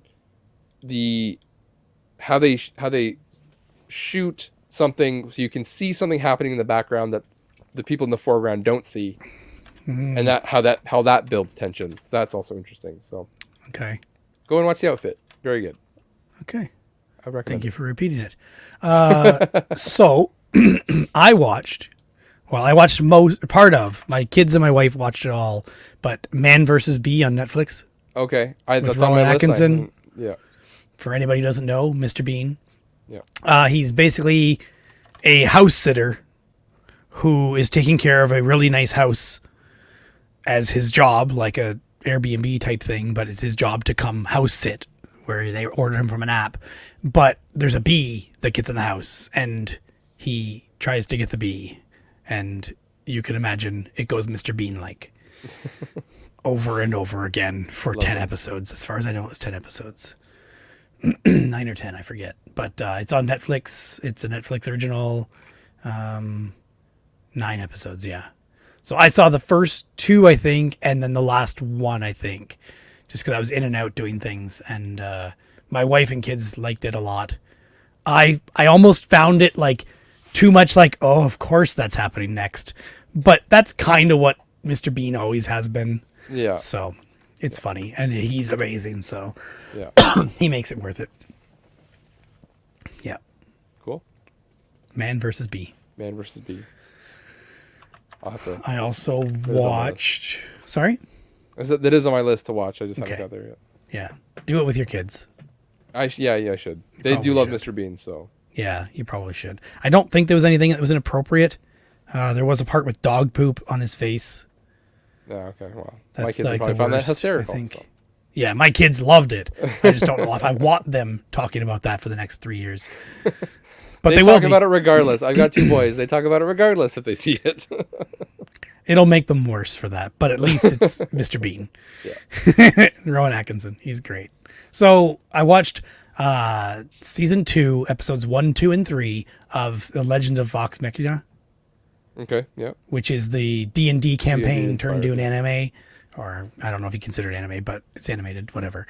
And it looks kind of anime-like. Anyway, it's really good. It's great. Continuing on from the way it was before the last season, like picking up right as it went, as Fraser had said when we were messaging him talking about it. I think episode 4 just came out. Pretty sure. Anyway, it's like a D&D campaign. You can imagine what that's like, but with like gore in cartoons and lots of swearing. So it's pretty great. Perfect. The Legend of Vox Machina, which is VOXMACHINA, because there are a ton of things that are called Vox Machina or Vox Machine, whatever. Yeah. All those different ways of saying the same things. Yeah. Yeah. It's great. Cool. And I also watched Violent Night. Okay, and the reason I watched it is because I heard John Leguizamo's in it. And I'm like, whoa, really? Okay, I do need to watch this. But then David Harbour was good. I have, of course, had to have people's names written down or I won't remember. And then Beverly D'Angelo, which is the wife from Christmas Vacation. Yep. National Lampoon movies. She does not look exactly the same. Like, I was like, seriously, who is that? About 4 times in my own head. Like, I was like, is that the chick from Terminator? No, that's not the chick from Terminator.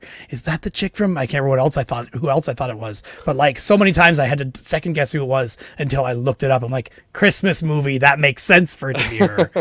But anyway, it was pretty good. Violent Night. So it's basically Santa Claus is real and he is trapped in a house supposed to be delivering presents, but also drinking himself stupid because he's depressed with how the world is these days and kids only ask for video games and cash.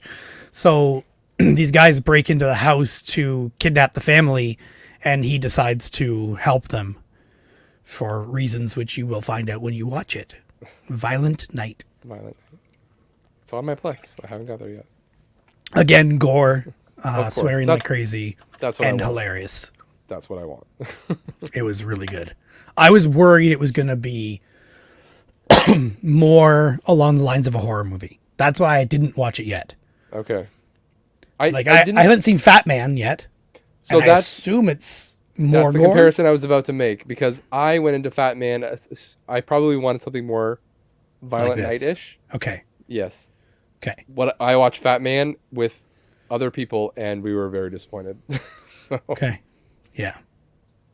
So maybe that was my trepidation for going into. I have 5 left. Would you like to go with anything? I can kick one in here. I've been watching a show that I've heard a lot of people talk about. I'm a big fan of Seinfeld, but I've never seen Curb Your Enthusiasm. Oh, okay. Yeah. So I finally put it down, and I watched the first season of Curb Your Enthusiasm, and it is freaking hilarious. And it is so funny. Okay. Yes. This is, for a second I was confusing it with what's the other one? Oh my God. Anyway, Curb Your Enthusiasm. I have not seen it. Yeah. I would absolutely recommend watching it. It is hilarious. I mean, again, put yourself back in the time. If you can watch Seinfeld and realize they don't have cell phones for everything, same kind of deal like when this started out, right? So, sometimes he's just looking for a phone somewhere, or yeah, those kind of pre-phone problems. I'm trying to get the name of that other show because it's bothering me now, but Arrested Development. That's the one I always confuse the two together. But Arrested Development, I couldn't start. I tried, but problem was I started with the first season, which everybody says is really rough and amateur shot and everything like that. So I just need to sit down and binge it at some point. Yeah, that's what I did with my wife. We kind of binged we went through like the first season just kind of quickly. It had its moments, and then we kind of appreciated it more later as the seasons got better. So, but yeah, this is like from the get-go, it's funny. Curb Your Enthusiasm is funny. Okay. So I've started season 2, but haven't got very far. And I think it's got a lot of seasons. So watching that. And then I also finished Tulsa King. Oh, recommendation from last episode. Yeah. I have since watched all of it. I think it's done now, right? So I don't remember. No, it's only 9 episodes. So watched all of it. It was very good, except for the last episode. I don't remember what the last episode was because I don't remember. It was I did watch it. Oh, okay. Yeah. The last episode just felt so contrived. Like they had to just come up with a form of drama. They tried to tie everything together for the season and then have one little tail drama to kind of hook you for the next season. Mm-hmm. Right? But I just felt like I don't really like when they just tie up all the loose ends very quickly. It's just like this is done. Oh, this is done.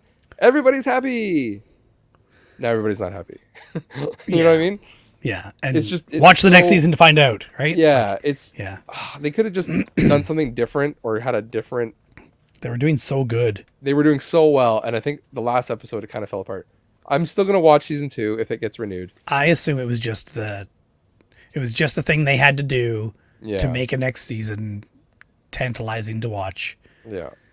Yeah. It just felt kind of cheesy, you know what I mean? Like the whole thing feels very grounded. I didn't realize it was the end. I figured there was one more episode coming.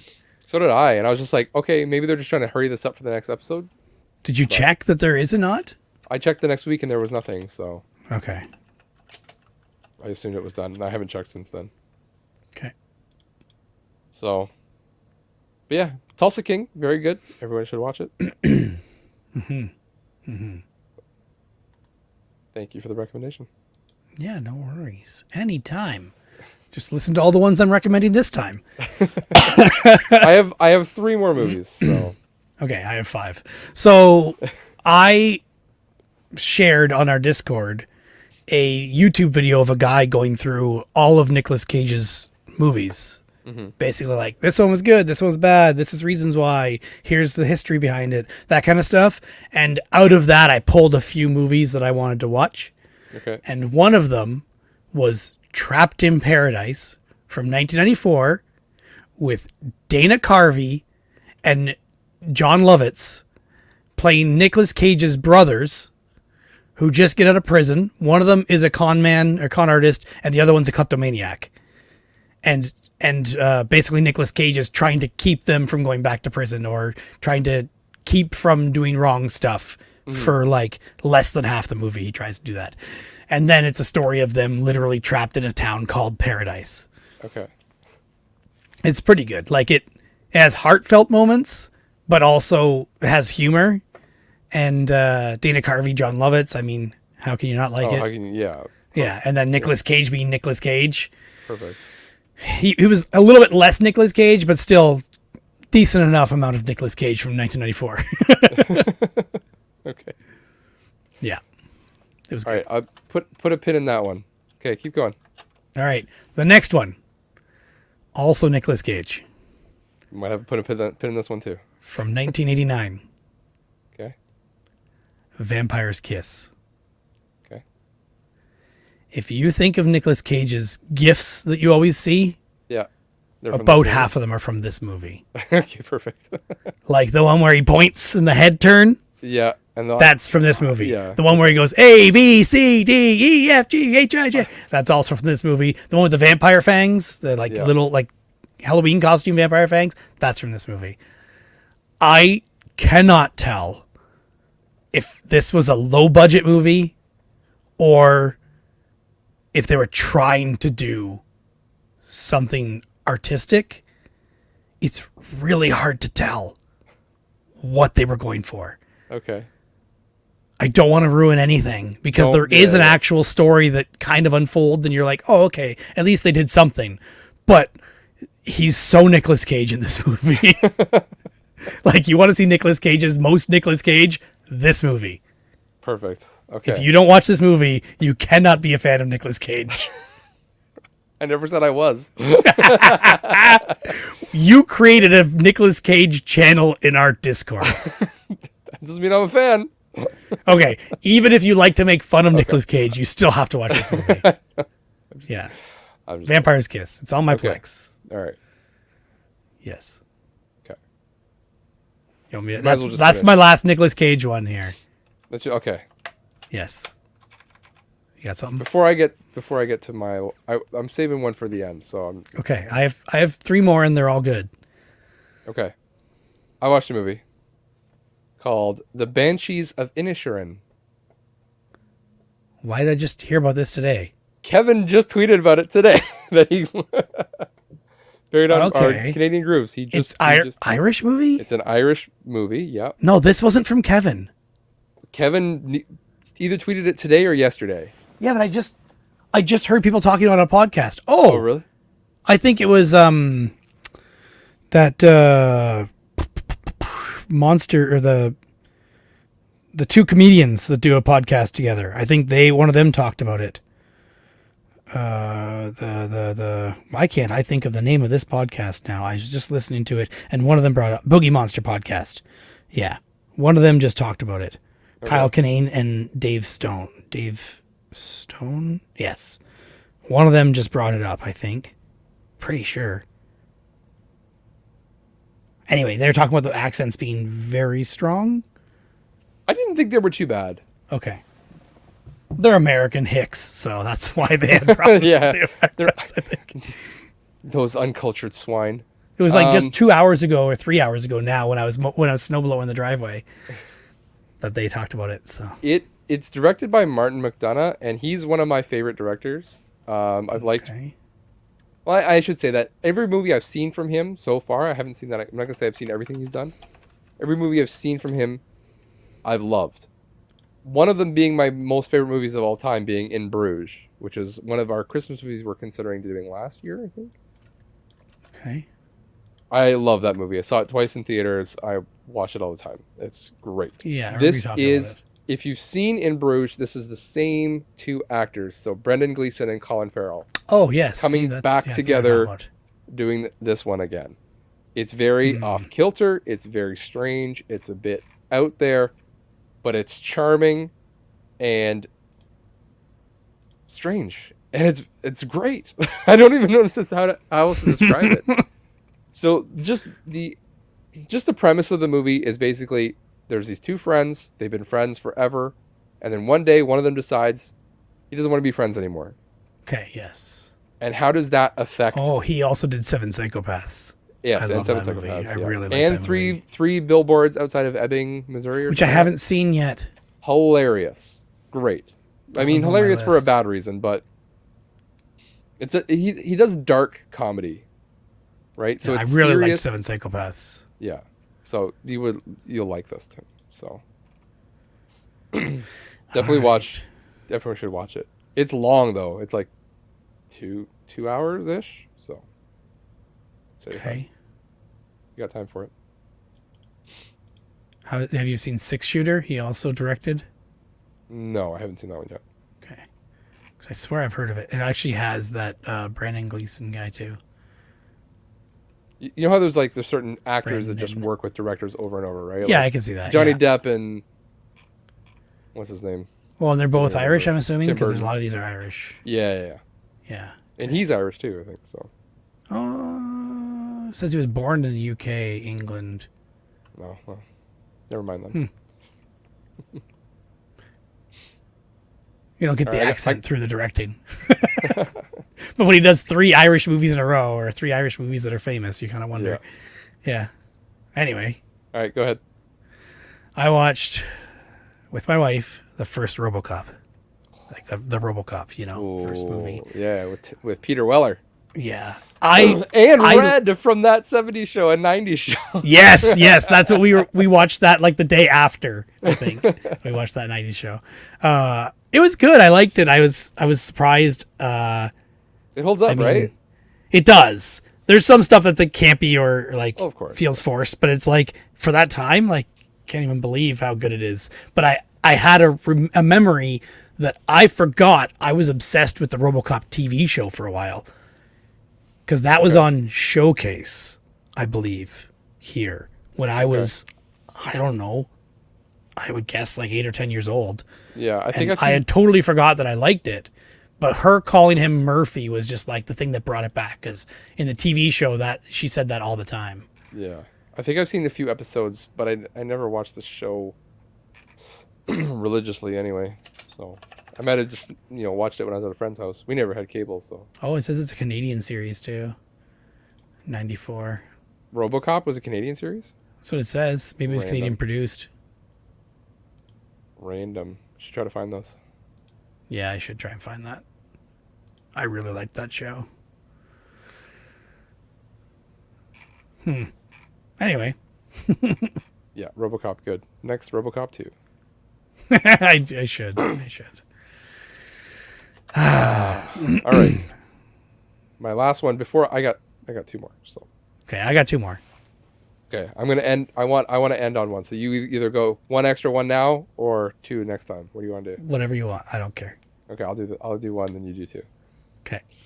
I watched another 22 movie. I watched a lot of 22 movies in the past couple weeks. Devotion. You heard of Devotion? I don't think so. So it's the story of World War II pilots? No, is there? Or no, it's between World War II and no, it's Korean War. What am I thinking? It says Korean War, yeah. Korean War pilots, but they're flying planes from like World War II because the Korean War wasn't that long after World War II, was it? I have no idea. It was like within 10 years of World War II. So Korean War 1950. says 1950, yeah. So, like the war ended what 1942? 1943. Yeah. So yeah, into the Korean War. This is a long movie. It's like 2 hours and. I'll look at it right now. It is 2 hours and 19 minutes. So it's a long one. Give me too much stuff to watch. So what's good about it? It's the plane stuff is really cool. The flying. What's I found more interesting about it was one of the actors, Glenn Powell, just came off of playing another pilot in Top Gun Maverick. Oh, okay. So we went from Top Gun Maverick into Devotion, and he's playing essentially not the same character. He's a bit more like good guy in this one. Okay. He played more of like the Iceman character in Maverick. Okay. So this one Hangman. yeah. I haven't Hangman watched in the new Top one. Gun Maverick. You haven't seen it? No. You should. I've only seen the first Top Gun this year. The new one. The second one is really good. Put it on the big screen. Turn the lights off. Turn the volume up. Just enjoy it. It's great. My next question was going to be, how's this movie in VR or in 3D? Which one? Devotion? Devotion, yeah. In 3D, Oh, I don't know. figured you'd have something like that. No, I didn't watch Or it in think 3D. about it. Even Maverick in 3D for the plane scenes. Man, I should find a Maverick 3D. Yeah. Yeah, it's good. It's based on a true story of a African American pilot, basically one of the first ones, and so it's kind of like goes through some of the struggles that he went through trying to be accepted as a pilot and that kind of thing. So In 1950. in 1950, yeah. So a lot of racism going on. So, but once it moves over to actual war stuff, it's a little bit less about that. But they always have to bring that in a little bit. So you get a little bit preachy sometimes, but again, it's just trying to make the newer generation aware of still the struggles that African Americans faced and still face. Yeah. So it's relevant. Not that either one of us know anything about that, but No. yeah, we can try. We could try. I watched, finally, Split. Okay. I haven't seen this one yet. Sorry, you haven't seen it? I had it Okay. mixed up with a different one for a second. So okay, this is a different movie. I haven't seen Okay. it. Never mind. Okay, we're good. So, the other movies, right? This is a Shyamalan movie, right? Yeah, Unbreakable and Glass Glass. were the other two. Glass, yeah. So Unbreakable was good for the time, but like I didn't expect it to become a series when it came out, right? Mm-hmm. They kind of hinted, but I didn't think it was going to. I missed Split completely, and then in Glass, the guy from Split was like the best one, and I don't know what it is, but I always seem to like I thought people Glass who came play. out first. I thought it was Unbreakable. Unbreakable Glass, was first, and then Split. Yes. Oh, was it? No, I thought it was Split first. I don't know. You check. Anyway, I always seem to like people who do a good job playing split personalities. I don't know what it is. Like, it's just like the acting chops it takes to change from one character to another and for it to be like well done. Okay. Like, you can tell what personality they are by the way they're acting, the way they're talking, the way they're standing even. And he does such a good job in this movie doing that. I felt like the surprise end stuff was kind of stupid to me, but other than that, I thought the movie was really good. Okay.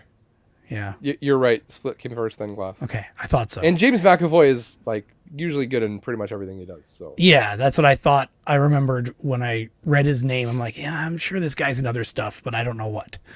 Yeah. But he's no when I've been Nicolas watching, Cage, but well, no, Nicholas. When I was watching the Doom Patrol, the girl in that with the split personalities does just such a good job as well, where you can tell what personality is by the way she's standing, by there's like 3 words out of their mouth, and you can tell who it is with this and with her. Just people who play split personalities well is so, I don't know, respectable. You know what I mean? The physicality that's required. Yeah, exactly. It's just a whole nother way of acting, basically. I need to put that on my list. I really need to watch those movies.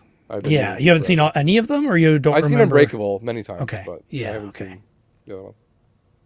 I feel like watching Glass after watching Split would be a good idea, Okay. because Yeah, I so I'll think probably- they reference things in it, I'll watch Split first then. or at least just knowing, because I'm pretty I sure would- the girl shows up at the end or something. I don't remember for sure. Okay. At I the end of tend to watch Glass. things in release order anyway, so Yeah. And I never did, because Glass came out, and I'm like, oh, okay, I'll watch that. I had no idea Split even existed. I just knew Glass was the next one in the Unbreakable series, so I didn't know. I didn't Anyway. think I even knew Split was part of the Unbreakable series. Until Oh, really? later, so Okay. until much later. Okay. So I also, last one, I watched Guns Akimbo, Okay. Yeah, Akimbo. Yeah. which I probably should have looked up, but Daniel Radcliffe, Mm-hmm. he basically is a troll on the internet and makes some guys mad, so they bolt guns to his hands, and say, congratulations, you're a contestant in this game of killing people. Whoever lives wins kind of thing. Go. And he has to deal with guns literally attached to both of his hands with bolts and screws and stuff. So it's a wild movie. It's great. Yeah. The girl in that also does a great job. He does an awesome job. Like, yeah, it's fun. Nerdy and fun too. Yeah. Violent and fun. I don't know. Such a great movie. I just saw you guys talking about it on Twitter. I think it was. Was it Frasier? Hodge. Okay. Yeah. I can't remember if it was Frasier or Hodge that said it. Yeah, and then also what's that guy's name again? Who showed up in it? Was the homeless guy. We had him on other episodes. He's from the TV show, the pirate show. Our Flag Means Death. Taika Waititi? Taika Waititi is the director, but the main character of Our Flag Means Death is that New Zealand guy. Guy. I don't know his name. Yeah. Anyway, we talked about him a couple times now, but yeah, he was in this as like a homeless dude. That's kind of like helps him a little bit, but now it bothers me. But he keeps popping up and stuff over and over again. Reese Darby. Yeah, okay. Reese Darby. Yeah. Gotcha. Yeah. Cool. Yeah. I need that. I'm due for a rewatch on that one. It's been many years. It's been out for 3 years. It's been 3 years. I didn't know it existed until you guys started talking on Twitter. I had no idea this movie even existed. I did hear after Daniel Radcliffe did Weird Al movie, everyone's like, you like the really odd roles. And I just heard about another one yesterday from my coworker. Swiss Army Man? Swiss Army Man? You should watch Swiss Army Man. Yeah, that's what it is. Yeah. My coworker suggested that one. That is a strange Daniel Radcliffe movie. Yeah. So, yes, those are all the things that I watched. I watched a Nicolas Cage movie. I'm dubbing this the Year of Cage. I'm gonna watch at least one Cage movie every month for every episode. Okay. I think you've already been doing this, so yeah, I should continue this. I have quite the collection. If you go check my Plex. I'm doing it a little bit differently. I'm watching them in release order. Oh God. So I'm starting with his first movie, and then working my way up. Okay. I might I'll make a few exceptions here and there. Yeah, like we need to go watch that movie together? Yes, I will make an exception for The Unbearable Weight of Massive Talent. We've been talking about it for 6 months and still nothing's happened. So when are we watching it? We ask each other this every month and nothing's happened. I'm waiting for my invite, Derek. I'm waiting for my invite. So I have 36 Nicolas Cage movies on Plex. I have been making it a goal to watch to get and watch them all. Okay. I really want to know what. So I did a generic Google search. I'm like, what's Nicolas Cage's first movie? And Google says it's a movie called Carbon Copy. Okay. That's a movie with Denzel Washington and somebody else. Nicolas Cage is not starring. There's not a starring year. Role. And that was like 1980, I think it was. Okay. Anyways, so I put in, I'm like, what is Nicolas Cage's first starring role in the movie? So I'm going to go from starring roles, not for every movie he's in, like even as a cameo or whatever. I'm just going to do starring role, Nicolas Cage. So I like this idea. Okay. I'm not sure if I'll have the time to watch them all, but I would love to do that as well. So the one that came up. You know how many movies he has, right? Yeah. Pardon? You know how many movies he has total? A lot, yeah. So I'm gonna have to do more than one a month, but I see 112 that he's an actor in. So at least 10 if I'm gonna get through this month, this year, 10 a month. Anyway, so his first starring role, according to my Google search, is a movie called Valley Girl. Oh, it says he was in Fast Times at Ridgemont High. What year was that? But he was as Nicholas Coppola, his real name, right? Oh, maybe, okay. 1982. So, okay, so... But I don't know if it's a small role. Before that, he was also in a movie called The Best of Times, also as Nicholas Coppola. Okay. It's a TV movie, but... So are those starring? Was he a I starring don't. role in Ridgemont High? He's listed third in Best of Times. He's on the cover. Actually, is that just his face? Oh my Is it a god. later release? Because sometimes they'll do that for older movies. Maybe. And I'm only saying that because, like 17 Jean-Claude Van Damme's first movie was that one that I can't remember the name of it right now. Never Back Down. Never Back Down.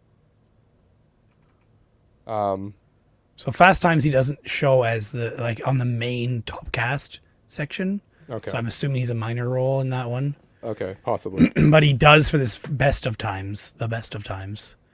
You're ruining my shtick here. Either way, Yeah, I'm good at that. we got to compile a list in chronological order so I can start. Anyways, I started with Valley Girl. I'm very glad I started with Valley Girl. I've heard. It's from 1983. Yeah. Nicolas Cage plays a punk. Nice. So, imagine like Nicolas Cage looking so disassociative with the world. He doesn't care, man. He's like living on the edge, dude. You know what I mean? Like, yeah. He's got the most perfect triangular chest hair I've ever seen on a man. Where did you watch this? It's okay. So I downloaded it. I didn't put it on my Plex because I didn't want you to know that I was watching it. You suck. I don't watch your Plex, but if it popped up, I'd be like, oh, he has this movie. Yeah, exactly. That's why I did. But I did. I watched it last night because I was just like, I gotta do this before. Okay. So anyways, it's a starring role. Yeah. I would say it's almost a supporting role because the main character is the woman in the movie. Her name's it's called Valley Girl. It makes sense that it's about her. It's about her. Okay. It's basically, so when you look up a synopsis of it, it's saying it's a modern retelling or recreation of Romeo and Juliet. So I went into this assuming it was going to be like, a bit more tragic or a bit more, edgy or whatever it was. Man, Romeo and Juliet is so much harder and deeper and grittier than this movie is. And that's probably, and that's a good thing. Right, as Romeo and Juliet. I don't know if you ever did Romeo and Juliet in school or whatever. Pretty much. I never did it in school, but I enjoyed the movie, as in the one from the 90s. With Leo and Claire Danes. Yeah. That's a good adaptation of it. Anyways, yeah, this movie is not tragic whatsoever. It's literally boy meets girl. They're from opposite ends of town. Their friends don't like each other. They don't think they should be together. They get together. They break up. They get back together. The end. Right, like. It's not warring families. It's not, going back and forth. This movie is so out there. It's so like, I don't think the director, I haven't even looked at who the director is. I'm jealous you're doing this. You can because join me. I want to see the context of when Vampire's Kiss came out. Okay. Because I want to know if he was already weird or if this role made him weird. That's why I'm doing. I want to do the slow roll. I want to do the progression and just watch the madness unfurl. Right. Anyways, it's great. Valley Girl is great. I think you should watch it. I'm also legit great, not just funny great. No, I mean like okay. let me put this on a Nicolas Cage scale. Nicolas Cage movies, you don't watch a Nicolas Cage movie because it's a great movie, right? But you can. There can be movies that are actually good that he's in. Okay, but I understand the way you're coming from it now. I'm coming at it prefacing with that. Yes. Okay. If that makes sense. Does that make okay? I'm gauging a Nicolas Cage movie on how entertained I was while watching it. Yes. Okay. Okay. Yeah. Not how good the movie is overall. Yeah. Yeah. How entertained I was by this Nicolas Cage performance in the movie overall. Yeah. So Vampire's Kiss, I don't think you're gonna be able to beat yet. Okay. Yeah. Probably not, but that's fine. Yeah. I'll probably none of these might beat it. I don't know, like how cagey he was. Anyways, the scale of caginess. I like this movie the same reason I like the original Top Gun. Rewatching it last year before Maverick, I got that real nostalgic '80s hit. Right. Okay. I got the clothes. I got the music. I got the vibes. I got all that stuff that's the hit that I wanted. I got it. I got that in Glow. I should. Yeah. I got that in. But see the difference being, that Glow is a modern take on a pastime. But right? at least a high budget one. Yes. But I get what you mean. Yeah. This is in the time of its time. Yeah. Yes. Yep. And that's what I wanted. It feels more authentic. I feel like I watched something that was like that recently. I can't think of what it was. So River Girl also got a remake. I think it's on Netflix. Obviously not starring Nicolas Cage. You mean Valley Girl? Valley Girl. Sorry. You said River Girl. Okay. You said River Girl. River Girl, whatever. Sorry, Valley Girl. So this is the original. Anyways, I was super entertained. The music, oh my gosh. The music, the sound, this is a great like soundtrack. There's music playing through the entire movie. And it's like all that classic 80s hits for everything. So maybe I should watch this with my wife. Okay. Another preface. There's boobs within the first 20 minutes of this movie. Okay. And it doesn't stop. It doesn't stop. Because it's like, imagine high school students all trying to hook up with each other. And it's just like, yeah, okay. Clothes are off. So take it with a word of caution. That part of it. She's I don't know against high school students hooking up. Well, clearly they're not high school. They're just pretending to be in high school. I get it. But yeah, they're supposed to be. Yeah. It was the 80s, man. It was a different time. Then I don't know if the director really had like his storyboard all brought out, because there's like parts of the story that they get brought up as like moments of conflict. Never see them again. Just gone. Oh. Yeah. There's a lot of sexual tension between another girl's boyfriend and that same girl's mother. Like the mother and the boyfriend are kind of looking at each other like, okay.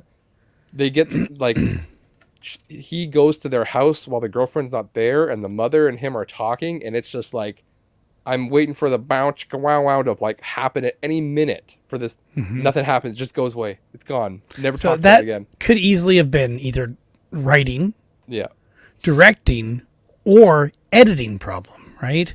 Who knows? And I like that Quentin Tarantino podcast because they talk about those kinds of things in the movies they talk about. And there's been a couple where they've mentioned things like that, like, you know, these loose ends that just never get tied up in some movie. Yeah. Yeah. Yeah. It's great. I was thoroughly entertained the whole time. Nicolas Cage overacted quite a bit. It's funny because he's trying to have no emotion because he's a punk. He's cool. You know what I mean? Yeah. They go to a punk rock club and they're playing like light rock, what we would consider light rock these days. Yeah. Like, you play this at a lounge nowadays. You know what I mean? But back then it was edgy, you know? So it's, very, very entertaining. Thoroughly enjoyed it. I'm a convertible, I see. Yep. Oh, and so when this is not spoilers. Everyone knows this kind of movie. It's a rom-com, essentially. So Duke would not like this. They break up, and so he tries to get her back. And so his way of getting her back is to get jobs in places where she would be with her new boyfriend, so that he will just be around her. So they go through like a montage of like 6 different jobs that he does just to like serve her ice cream once, or he's at the movie. He's the ticket guy. He's got glasses on. Hey, here's your ticket. You know what I mean? Like it has the 80s montage. It's got the music. It's, oh my gosh, it's great. It's great. There are some legitimate good moments in it as well. Okay. Because, and this struck me because it's it's a positive depiction of parents in the 80s. Okay. A lot of times, I remember seeing a lot of movies, maybe it was this more of a 90s shift, but the 90s, if you watch a lot of movies, it was like divorced parents or stupid parents, or, you know what I mean? This constant bickering between kids and parents, always, right? And painting the parents as bad. Exactly. At the same time. In this movie, she goes out with Nicolas Cage and she's gone all night. Her parents don't know where she is. They're waiting up for her at night, that kind of things. So, of course, when she comes back in the morning, I'm expecting, where have you been? I can't believe you would do this. You know, the classic, what you would expect from every parent. And that would be considered normal. I mean, I would probably act like that too if my kid came back the next day and I didn't expect them to be anywhere, and I see them come back with a strange person I've never met before. You know, Punk. like, yeah. Anyways, she comes back in, and the parents are like, just like, hey, did you have a good time? We waited for you. We didn't see you. And they're like, who is that guy? Oh, it's so-and-so. Great. And she starts with she starts putting her wall up, like she's ready to get defensive, that she's going to have to defend herself. And her mom, her mom or her dad immediately just says, hey, we don't care what you do as long as you are safe and you are not hurting yourself or anyone else. I was just like, thank you. Thank you, parents. She came back and she's safe. She's clearly not hurt. She's not in distress. Parents do understand. Yes. Will Smith was wrong. So I was just like, that blew me away. Also, good parenting moments. The daughter has a problem, right? She goes to her dad. Her dad, by the way, is like straight out of Napoleon Dynamite. He is like Uncle Rico to a T. Uncle Rico. I don't remember Uncle Rico from... Is that his name? Hold on, let me check. I don't remember any adult in... He was the guy who had to come in and babysit. Yeah, It's Uncle been a Rico. long time That's since I him. saw the Napoleon Dynamite. If you know Uncle Rico, then you know what I'm talking about. Yeah, I don't remember. That is. I need to rewatch that movie too. That is her dad in this movie. Okay. And you're expecting him to be like either off his rocker, because you can clearly tell he's an ex-hippie. He smokes weed during the movie.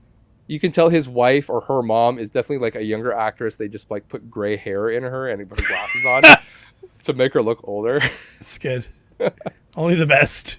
And you're just like, you are not in your 50s like you're pretending to be. Anyways, she has a problem. She comes to her dad. He sits down and has a completely rational discussion with her and gives her good advice. And I'm just like, where is this? Where is this in modern movies? So, yeah. Yeah.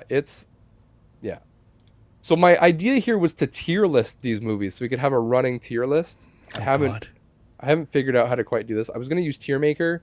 The problem is you can only upload one image. If you're going to do one at a time, it wants you to upload every image and then edit it once and then save it. You can't edit it over time. So I just need to do it in GIMP. Okay. I'll have to work on that. Either way, basically just getting the covers and then a background picture is the biggest thing. Yeah. And then every cover can be a different layer, and then it can be an ongoing GIMP file. Can you edit it ongoing? Yeah. Like it's like Photoshop. Okay. So, anyways, I'm very strongly considering putting this in A tier. In terms of how entertained I was while watching this. Well, yeah, this needs to be like a Cage tier list, not just a movie tier list. That's not a movie tier list. It's a Cage entertained by Cage lists. I'm trying to quantify it. Quantify it? Qualify it. Qualify is justifying. Quantify is explaining a value. Yes, so I'm trying to qualify it. Yeah, okay. Eric will tell me if I'm wrong. In 3 months from now, but he'll tell me we're wrong. He'll tell me eventually. So. Okay. All right. So it's between A and B right now. So it's pretty good. So I think you should watch it for next episode if you could. Yeah, I want to start watching all of them now. We'll start with this one. And I had it on and I was just flat out laugh out loud moments. I feel like I need to do the ones that I have watched so I don't forget them. Yes, you should. Absolutely. And I think it would be really funny if we could you have your list, I have my list, and at the end of the year we average them and then that's our final list. Well, I just thought it'd be fun to discuss them. Okay, we could do that too. And debate with each other where they belong. I just don't want to forget the movies that I've watched that are more recent. Yeah. Like, I'll never forget Jiu-Jitsu. I know everything about that movie right now. I will not forget that. I cannot. But as much as I might confuse 211 with... I forget the other one. I forget what the other one's called. But, yeah. So. Yeah. It's great. You can see why I wanted to end on this one. This is the idea for the year. Is we're gonna get through these Cage movies. Not all of them, but we'll go through as long as we can, or as long as we have to. Okay. So, Is your butt feeling warm? I was waiting for this to happen. Because you're going to play Would You Rather with Dan Rather from the Weekend Rental podcast.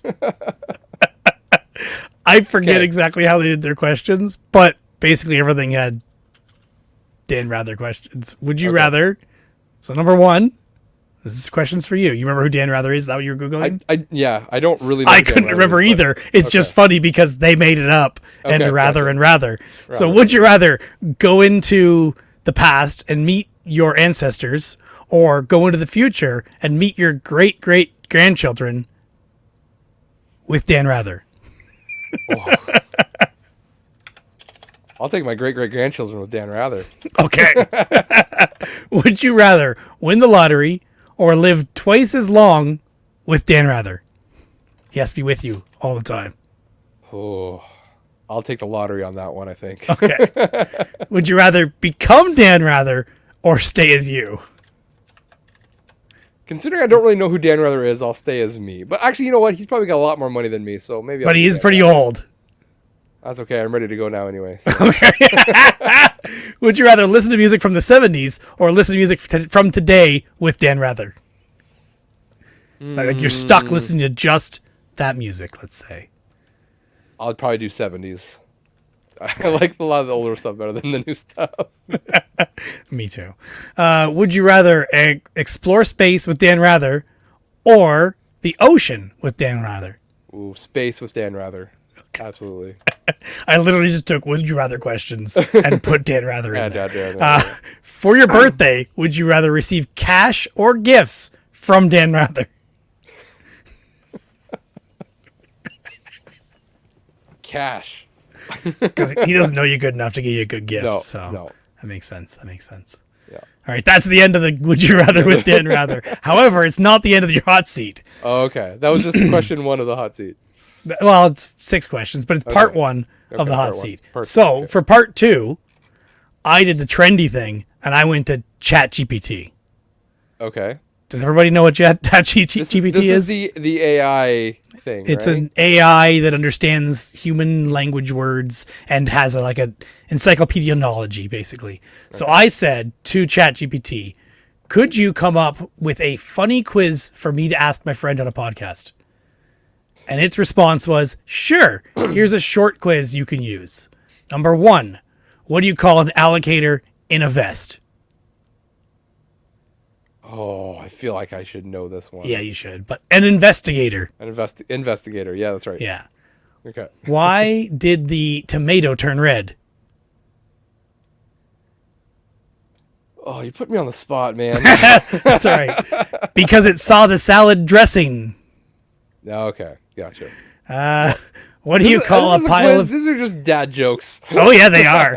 I thought it was going to be a quiz, too. That's okay. There's a part 2 to this. Part 2 to the part 2? Yeah, there's a part 2 to the part 2. What do you call a pile of cats?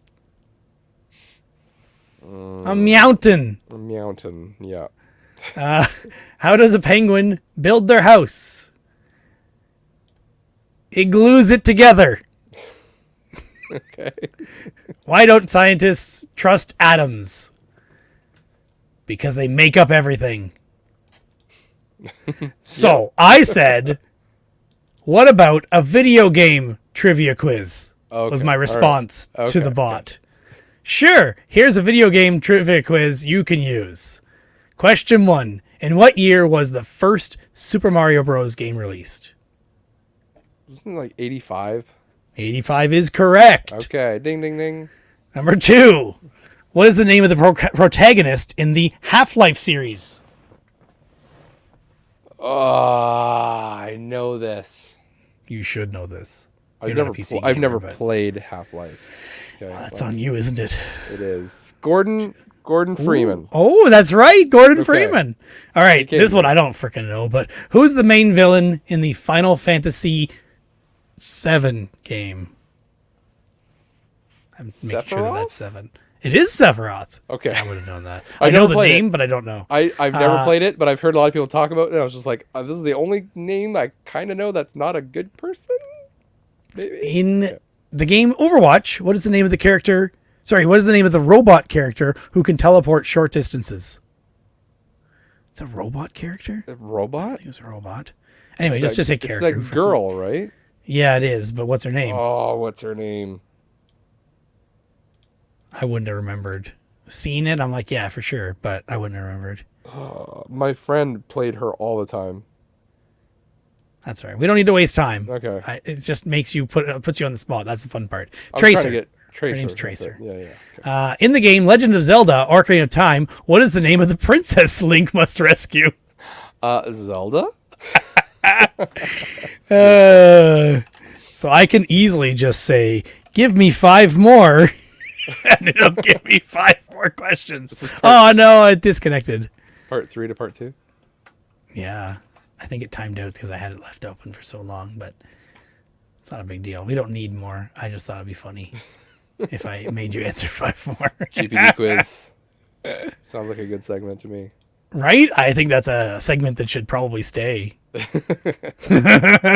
Here are 5 more questions for your video game trivia quiz. It's happy to do it. Perfect. In the video game Portal, what's the name of the artificial intelligence that guides the player through the chambers? GLaDOS. Again, never played it, but I know it. In the game World of Warcraft, what's the name of the faction the player can choose to align with? Orcs? It's Horde or Alliance. It said Horde or say Alliance. Factions. Sorry. Name. What is the name of the faction the player could? It didn't say both. Anyway, it didn't imply it was plural, but anyway, it is. Okay. Yeah. In the game Dark Souls, what's the name of the undead warrior who serves as the protagonist? I don't know. I should know this. You should? I've never played Dark Souls. My friend has talked about him a million times. Sounds about a curse. Solaire? No. Just bearer of the curse is what they say. Bearer of the curse. Okay. I don't know. This thing could easily be wrong too. Okay. In the game Fallout 4, what's the name of the protagonist's spouse who's killed at the beginning of the game? I've never played a Fallout game. This is actually kind of wrong because I've played this game. The name is Sean, but it actually depends if you play as a woman or a man. Because if you play as a woman, then the name is a female. It's a wife, not a man. And I don't think she was named Sean. But I don't think I played as a woman. But I know you had the choice. Anyway, in the game Last of Us, what is the name of the fungus that has infected humanity and created zombies? I have not played The Last of Us either, so me neither. I don't even know how to say this. I should, because I want to watch the show. I know. I'd rather watch just the show and not play the game. I tried playing Last of Us, and my wife and I turned it off. She's like I said to her, do you want to try watching me play a game? It's been forever. I've never done that, like with her. Her brother, like she grew up watching her brother play video games, and her brother loves Last of Us, and he told me to buy the game. I bought it at a GameSwap, I think, but he told me to buy it. Anyway, the answer is Cordyceps. I don't know. Cordyceps. Cordycerps. Anyway, that's enough of that. You're done in the hot seat. Go down. Well, I do like the Chat GPT quiz. We need to do that again. And Fraser and Haas should probably steal the idea. No stealing. That's copyrighted. Yeah, we steal everybody else's ideas, but they can't steal ours. I'll notice a DMCA takedown if they take our ideas. All right. We also have a community section. Not that it's actually happened before, but I reached out to our Discord for ideas, and I asked for things, basically. Melissa said, do you think we should normalize keeping Christmas decorations up until the end of January? Let's say ye. No. Nay. I'm fine with them going down. My well, wife I mean, keeps you them have up your Christmas until... lights up all year, so... Yeah, my lights will stay up, but they're not on. That's true. They're permanently installed on the soffit, below the soffit, but they're not on anymore. I am a, first weekend after the new year, they come down. So. Okay. So my wife likes to keep them up until the whatever religious reason, till the 6th or 7th. That Catholic religious reason. I forget what it's called. But anyway, when the wise men actually came to Jesus, basically. And so she said, did you make a New Year's resolution? If so, are you sticking with it? She listened to last month's podcast, but she doesn't remember if we've talked about New Year's resolutions or not. We did not talk about New Year's resolutions because it wasn't quite New Year's yet, and we hadn't thought that far ahead.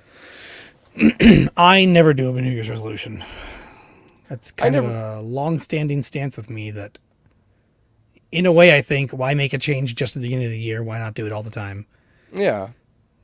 Or just a random, like you find out new information, like you're dying of a heart attack. Maybe you should do some exercise. Obviously, Yeah. you shouldn't have to go that far, but Yeah. that's my example. I mean, I understand why people do it because it's like an easy Yes, start agreed. date to keep Yep. track of, right? So And then it's easy to give up on it 2 months in, like everyone else does. exactly. So, I mean, as far as like resolutions, I don't really do them. I do things differently anyway, or I do things whenever I want to do them or need to do them. In terms of gaming, I've made a resolution that I'm going to sell off a lot of my collection. I kind of went over that already, so I'm going to do that. Nicolas Cage list. Nicolas Cage list, going to do that. I want to play more games. I'm doing that because I've been playing a lot of PlayStation 1 games that I'm kind of rediscovering a library that I never really got into.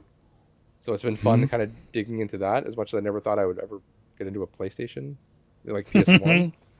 So that's been fun playing games. Going into that.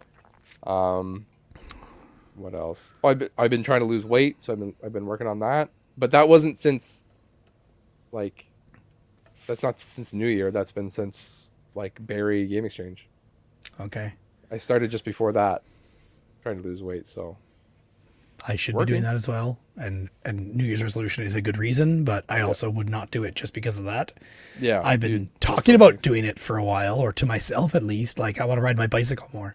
I have a bicycle that's expensive, and I bought it how many years ago and used it for 1 year and then not at all for a long time. Yeah, the last time I went to do this exact thing, I took my bike out for a ride with my brother who had been riding his bike for a while. My other brother, not the one I usually talk about. And I took it out on a trail with him, and we got into the trail, and the derailleur broke off the bike. The chain got caught, and it ripped the rear derailleur off and ripped part of the frame, the hook mount for the derailleur with it. Yeah. Yeah. And that put me out of commission from doing anything with the bike. I really like biking, so that's my idea of exercise is biking. Yeah. The other thing I like doing is VR exercise, which I did do last night.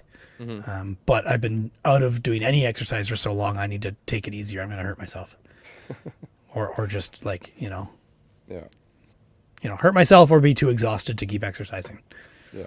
Yeah. I've been working or not. I haven't been exercising. I've just been like doing diet, basically. So I've been doing intermittent fasting, which has been fantastic. Like that's been the biggest contributor, I think, to my weight loss. So when was Barry? Was that September? End of September? Sounds right, but I don't remember for sure. Yeah, it was my wife's birthday weekend, I think, actually. Yeah, it was. Because she tried to guilt me about that, but also not. because she knew we were doing it either way. Yeah, exactly. But yes, That was end of Barry September, sounds right? correct. Yeah, September. Okay.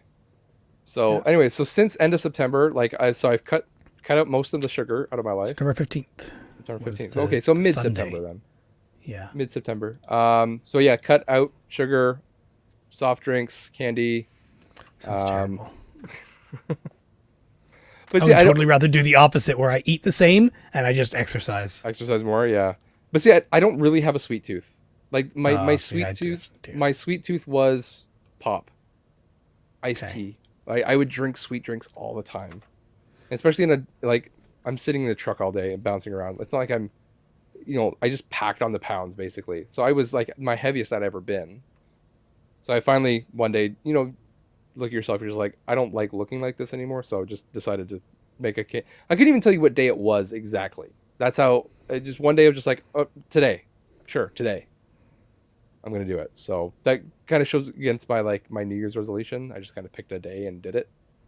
So, Yeah, 'cause you intermittent decided, fasting, watching what I eat, and just eating less in general. So like I used to eat until I was full, and now I eat, and I'm still just a little bit hungry at the end when I'm done. And it's been great. So since September, since just before Barry Game Exchange, basically. So and I've lost 40 pounds since then. So it works. So I could lose 40 pounds. It's strange. I have people like looking at me like, "Man, you lost weight." I'm like, it doesn't feel like it feels like I have. I have to go out. I have to get into like. This is the worst part is I have to go out and buy new clothes because all my clothes don't like. I'm on the last notch on my belt because after this, it doesn't fit anymore. I my pants are like falling off all the time. I gotta put them anyways. So yeah, strange, but it's good. It feels good. I feel lighter. My back hasn't been near as sore because I used to always have back issues. So this is the way it took care of that, I guess. So I sleep better. I feel better. So more it's sex. a little different, I guess. So yeah, there's my last year, kind of mid-September resolution that I'm still keeping with. Keep going. Good. I should do something like it. Just not the same. No. Well, also, I mean, really everyone, hard when my work gives free chips and free pop. and that's the thing, right? And Is I like like them. I have to cut back. Doesn't mean I don't cheat, right? So it was my son's birthday. I had cake, right? I'm not gonna not have cake with my kid, right? When people don't cheat is when they have a falling out, like they fail. Yeah. Generally, if you But don't I have like a don't- cheat day or a cheat time or a thing. Yeah. Then, I went. yeah. So I think the difference was I went hard for like 3 weeks, right? Absolutely none, right? Because I knew if I cheat in those first 3 weeks, I'm just gonna fall back into my regular habits. So I had to like kick my body out of that habit of eating the sweets or eating the chips or drinking the pop. That was literally like, I only drank water. I only ate food at designated meal times. I didn't snack at all. So it's just doing that for 3 weeks. And then it's funny how like your body just changes. Like I don't have the cravings anymore.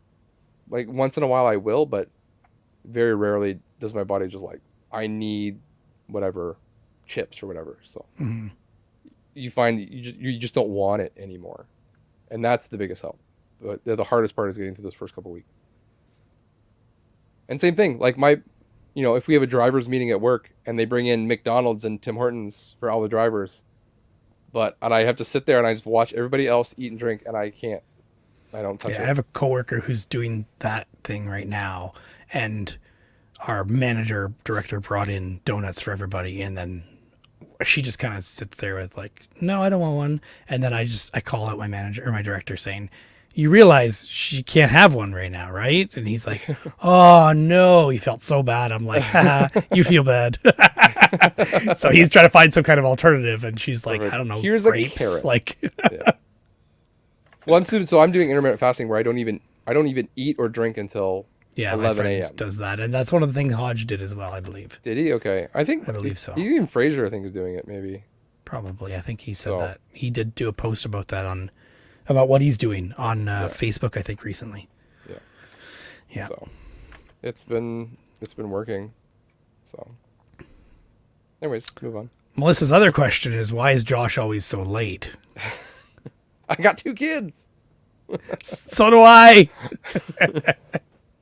We'll just move on from that question. No, to defend myself, I had no, you don't get to defend yourself. I had tech issues. I also had to take my youngest to swimming lessons. So we were late getting back from swimming lessons, and then trying to get him into bed, and then catch up with my problems, and then Is swimming lessons normally this night, like Thursday, or is it? They are for this season, for this whatever. So I was gonna say we can always change days too.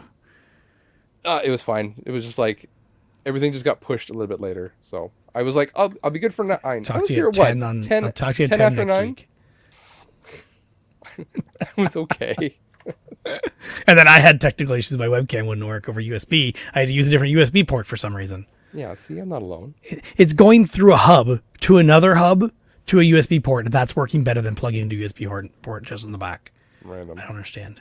Anyway, it doesn't matter. TopSpot had a question. Which one is your favorite child? Derek is my favorite child. That. Derek is Both. my favorite child. Yeah, Derek. Nicolas Cage. He's my baby. Second question. Assume you survived through a catastrophic event. Cataclysmic. No, cataclysmic event. There are not enough supplies for all survivors. What is your play? What about you would be invaluable to the group? How do you pitch yourself to those who decide? Well, Josh is obviously a driver. I'm a driver. Yeah, I have no skills. I just drive. I I've fix lost shit. weight, so I'm not tasty. You can't eat me Yeah. anymore. Well, you lost weight, so you won't be the last one when running away from zombies or That's whatever the true. thing Yeah, is anymore. yeah. I'll Rabid just push dogs Derek down to the take over ground world. and Yeah, exactly. You don't have to be the fastest. You just have to not be the slowest. yeah. Yeah, Perfect. exactly. Yeah. Yeah, I don't know. I fix stuff. That's my play. I can fix electronics. I'm assuming a cataclysmic event, there won't be very much electronics. You're making a lot of assumptions because there could I still know. be. You go to the gas station, the pump won't pump. You need to do something. That's There's no electronic. electricity. Well, I can make electricity. We can hook up a battery to it. We can do whatever we need to do. Yeah. Just cut the wires directly to the pump. Boom. So, I don't. I would like to think in a cataclysmic event, I would like to be pretty level-headed, to be able to know if it was my time to go and to accept it. If that makes sense. This It's came never up. your time. Fight, fight, fight. If have you ever seen the movie Sunshine? Yes. Don't get me started. Okay, the first half of that movie is good though, right? Maybe. I remember the rest of it and saying to a friend of mine who told me to watch it, I said, "This is Hollow Man, but in space." Yeah, the last bit of it is yes. Yeah. But the first part of it is really good because they're traveling in space and they have problems, and it's how do they solve these problems? And one of the problems happens like this: their garden gets destroyed. Now they do not have enough oxygen for everyone to live, for them to make their journey, and they have to make that call. How are they going to decide? Like, who's going to go? Someone's got to go. We don't have enough oxygen to keep everyone alive. Yeah, I don't like that idea because I don't believe that there wasn't enough oxygen or a way to create it. I just like the problem solving and them having the discussion. To kill someone? Well, for them to kill themselves. I don't think that's problem solving. That's like jumping to a conclusion when there could have been other answers. I think. But the other thing was like more They're the in time space. pressure. The other thing was more, yeah, they're in space. They have time constraints. It's like the longer that we drag this out, the less oxygen we have because we're breathing it. We've got to, you know what I mean? So, anyways, You're better off sleeping and then you use less oxygen. All right, we increase the number of hours everybody sleeps every night so that you use less oxygen. hey, you never know. Yeah. Anyways, I just like that aspect of. I like movies where there are problems and they have to talk. They have to figure them out. I like that. I remember hating that movie so much. I would watch it again if you want to know why.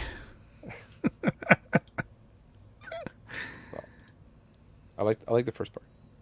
I like the first half. So another thing in Community Corner, Uh-oh. I didn't realize that you had a conversation with the Game Room on YouTube in the comments from 2 episodes ago, I think. Last month. And he said, he or she, I don't even know, the Game Room, was that the person from Australia you said? Yes.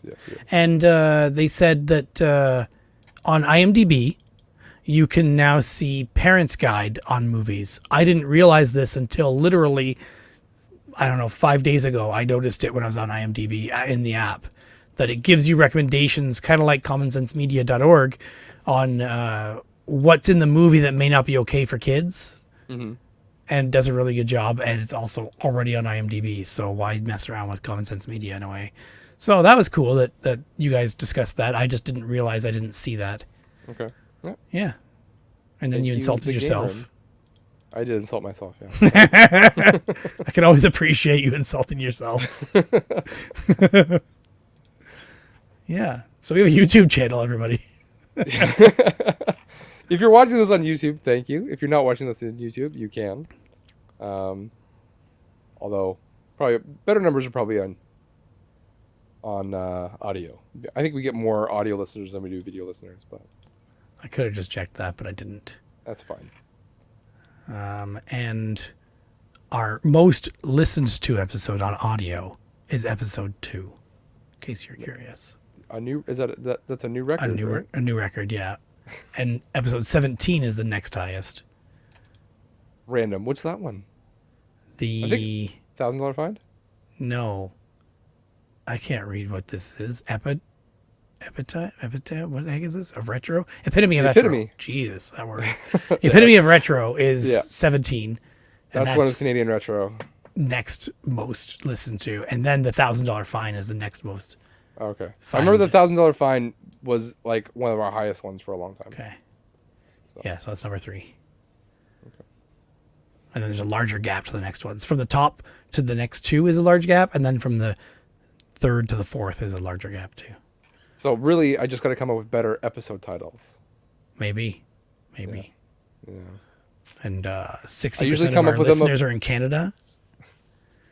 Yeah. 24% in the US, 12% in Australia, 4% in Germany, and then the rest is less than 1%.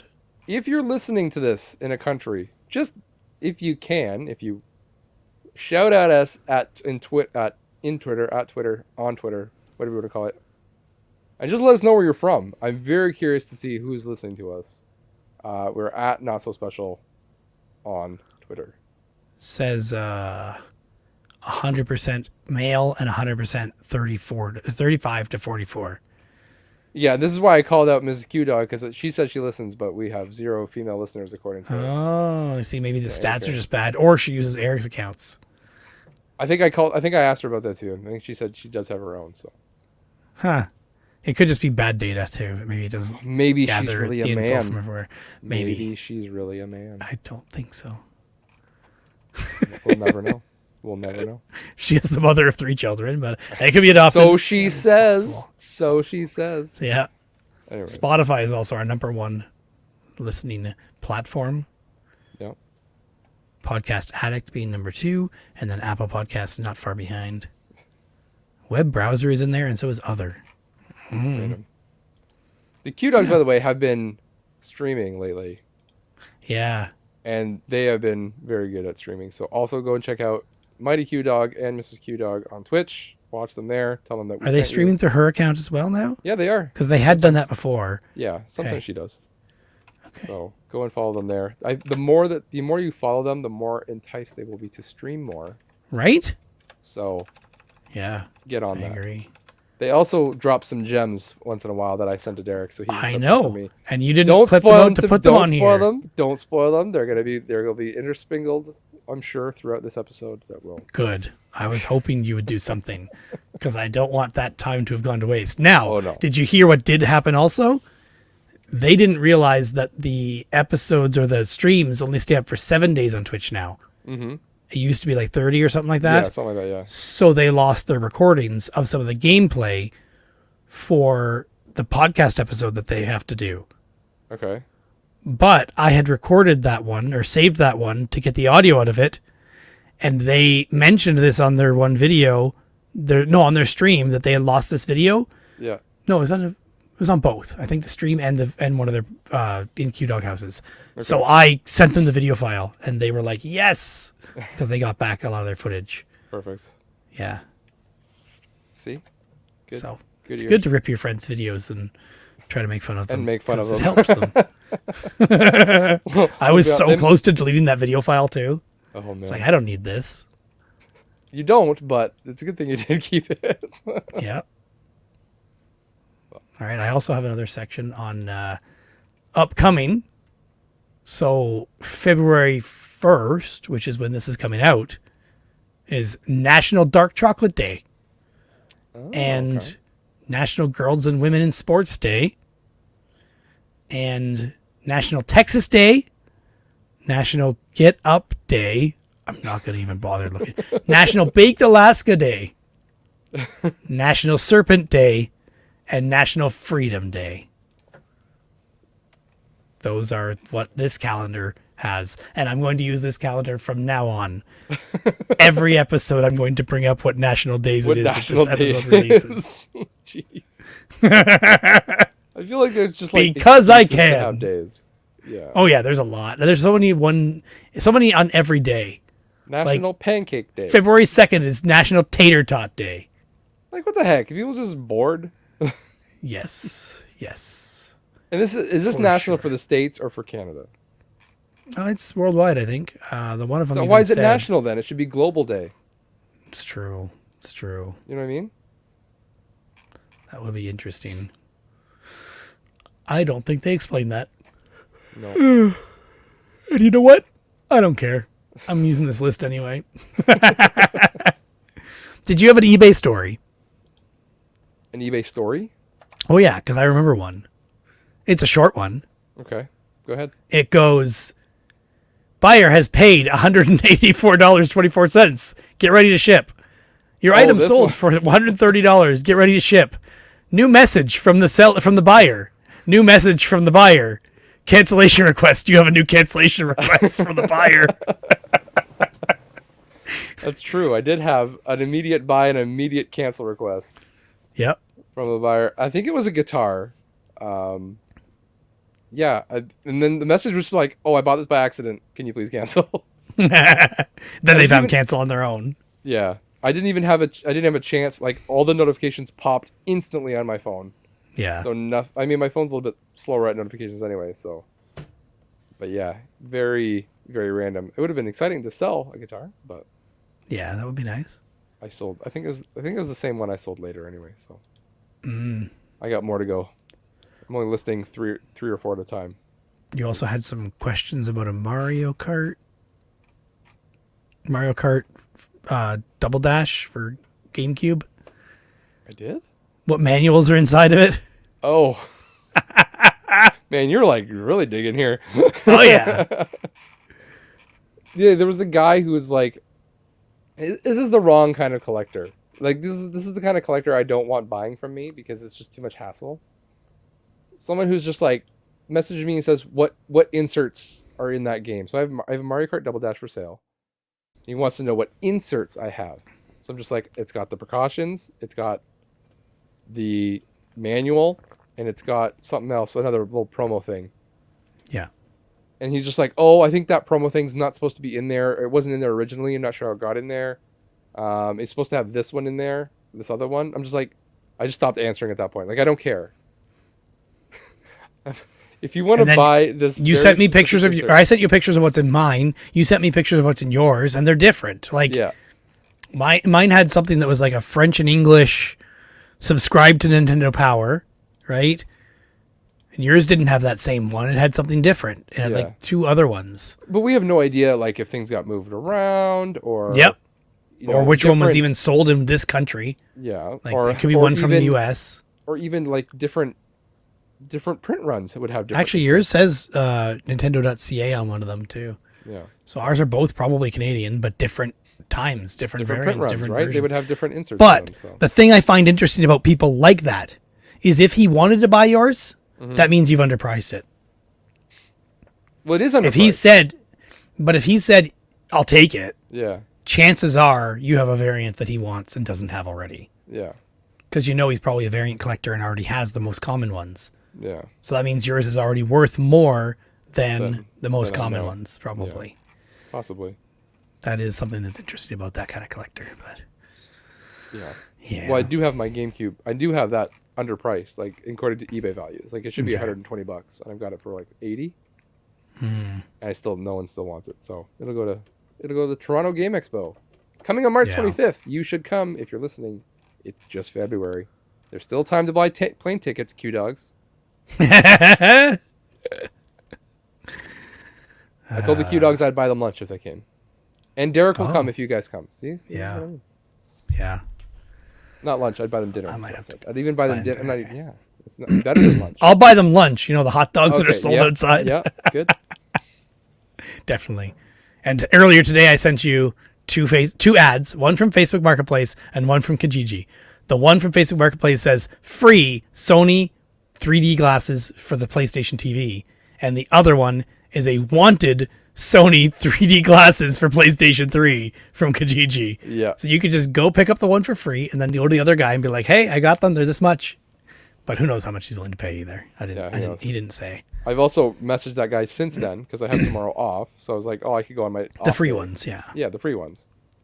I was supposed to go a couple of days ago, but I didn't work out because I just ran out of time. So I messaged him and I was just like, hey, I'm not going to make it. Sorry.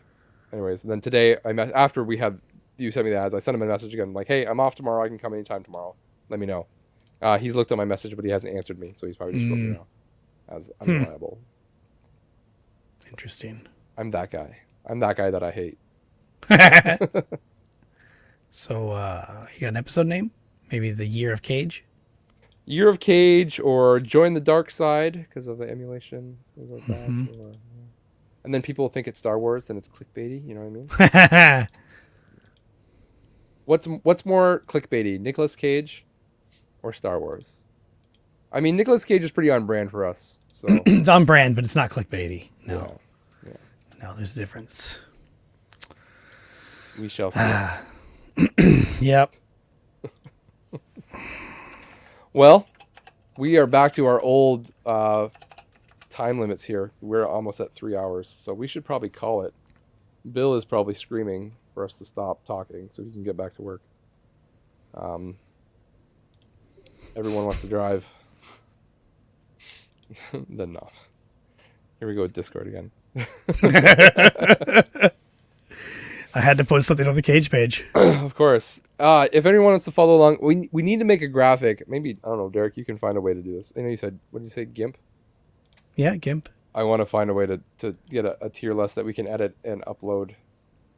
Absolutely. GIMP is the answer. The hard part is just grabbing all the photo covers. Yeah. I just want to add them by name. But... I just want to add them as we talk about them. But at 106 movies, that's going to be a lot. Yeah. So that's what I mean. It's got to be editable. Yes. So something ongoing list. That I'd like to have that as like a pinned post on the Cage page, and we could reference that. So if anyone would like to join in on the discussion, join our Discord server. Yes, that too. And it's free. It's free for now, so get in early while you can.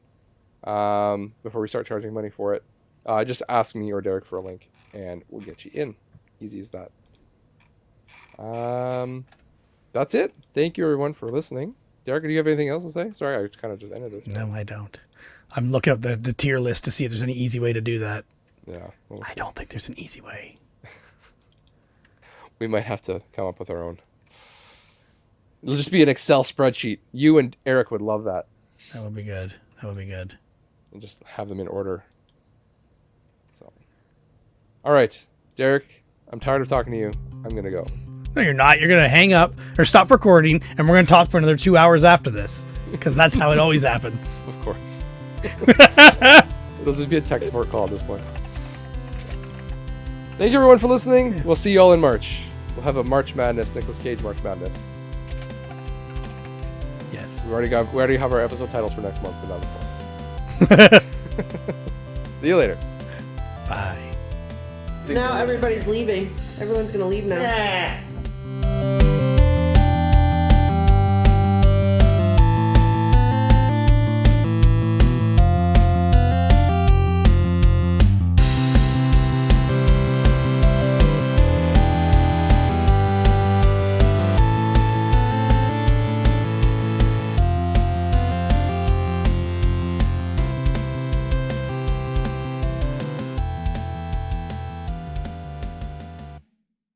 There you go, boom. Yeah. Woo. Buy that tit sword. Here come the tits. All right. I'm doing it for Josh's benefit. I gotta keep him around somehow.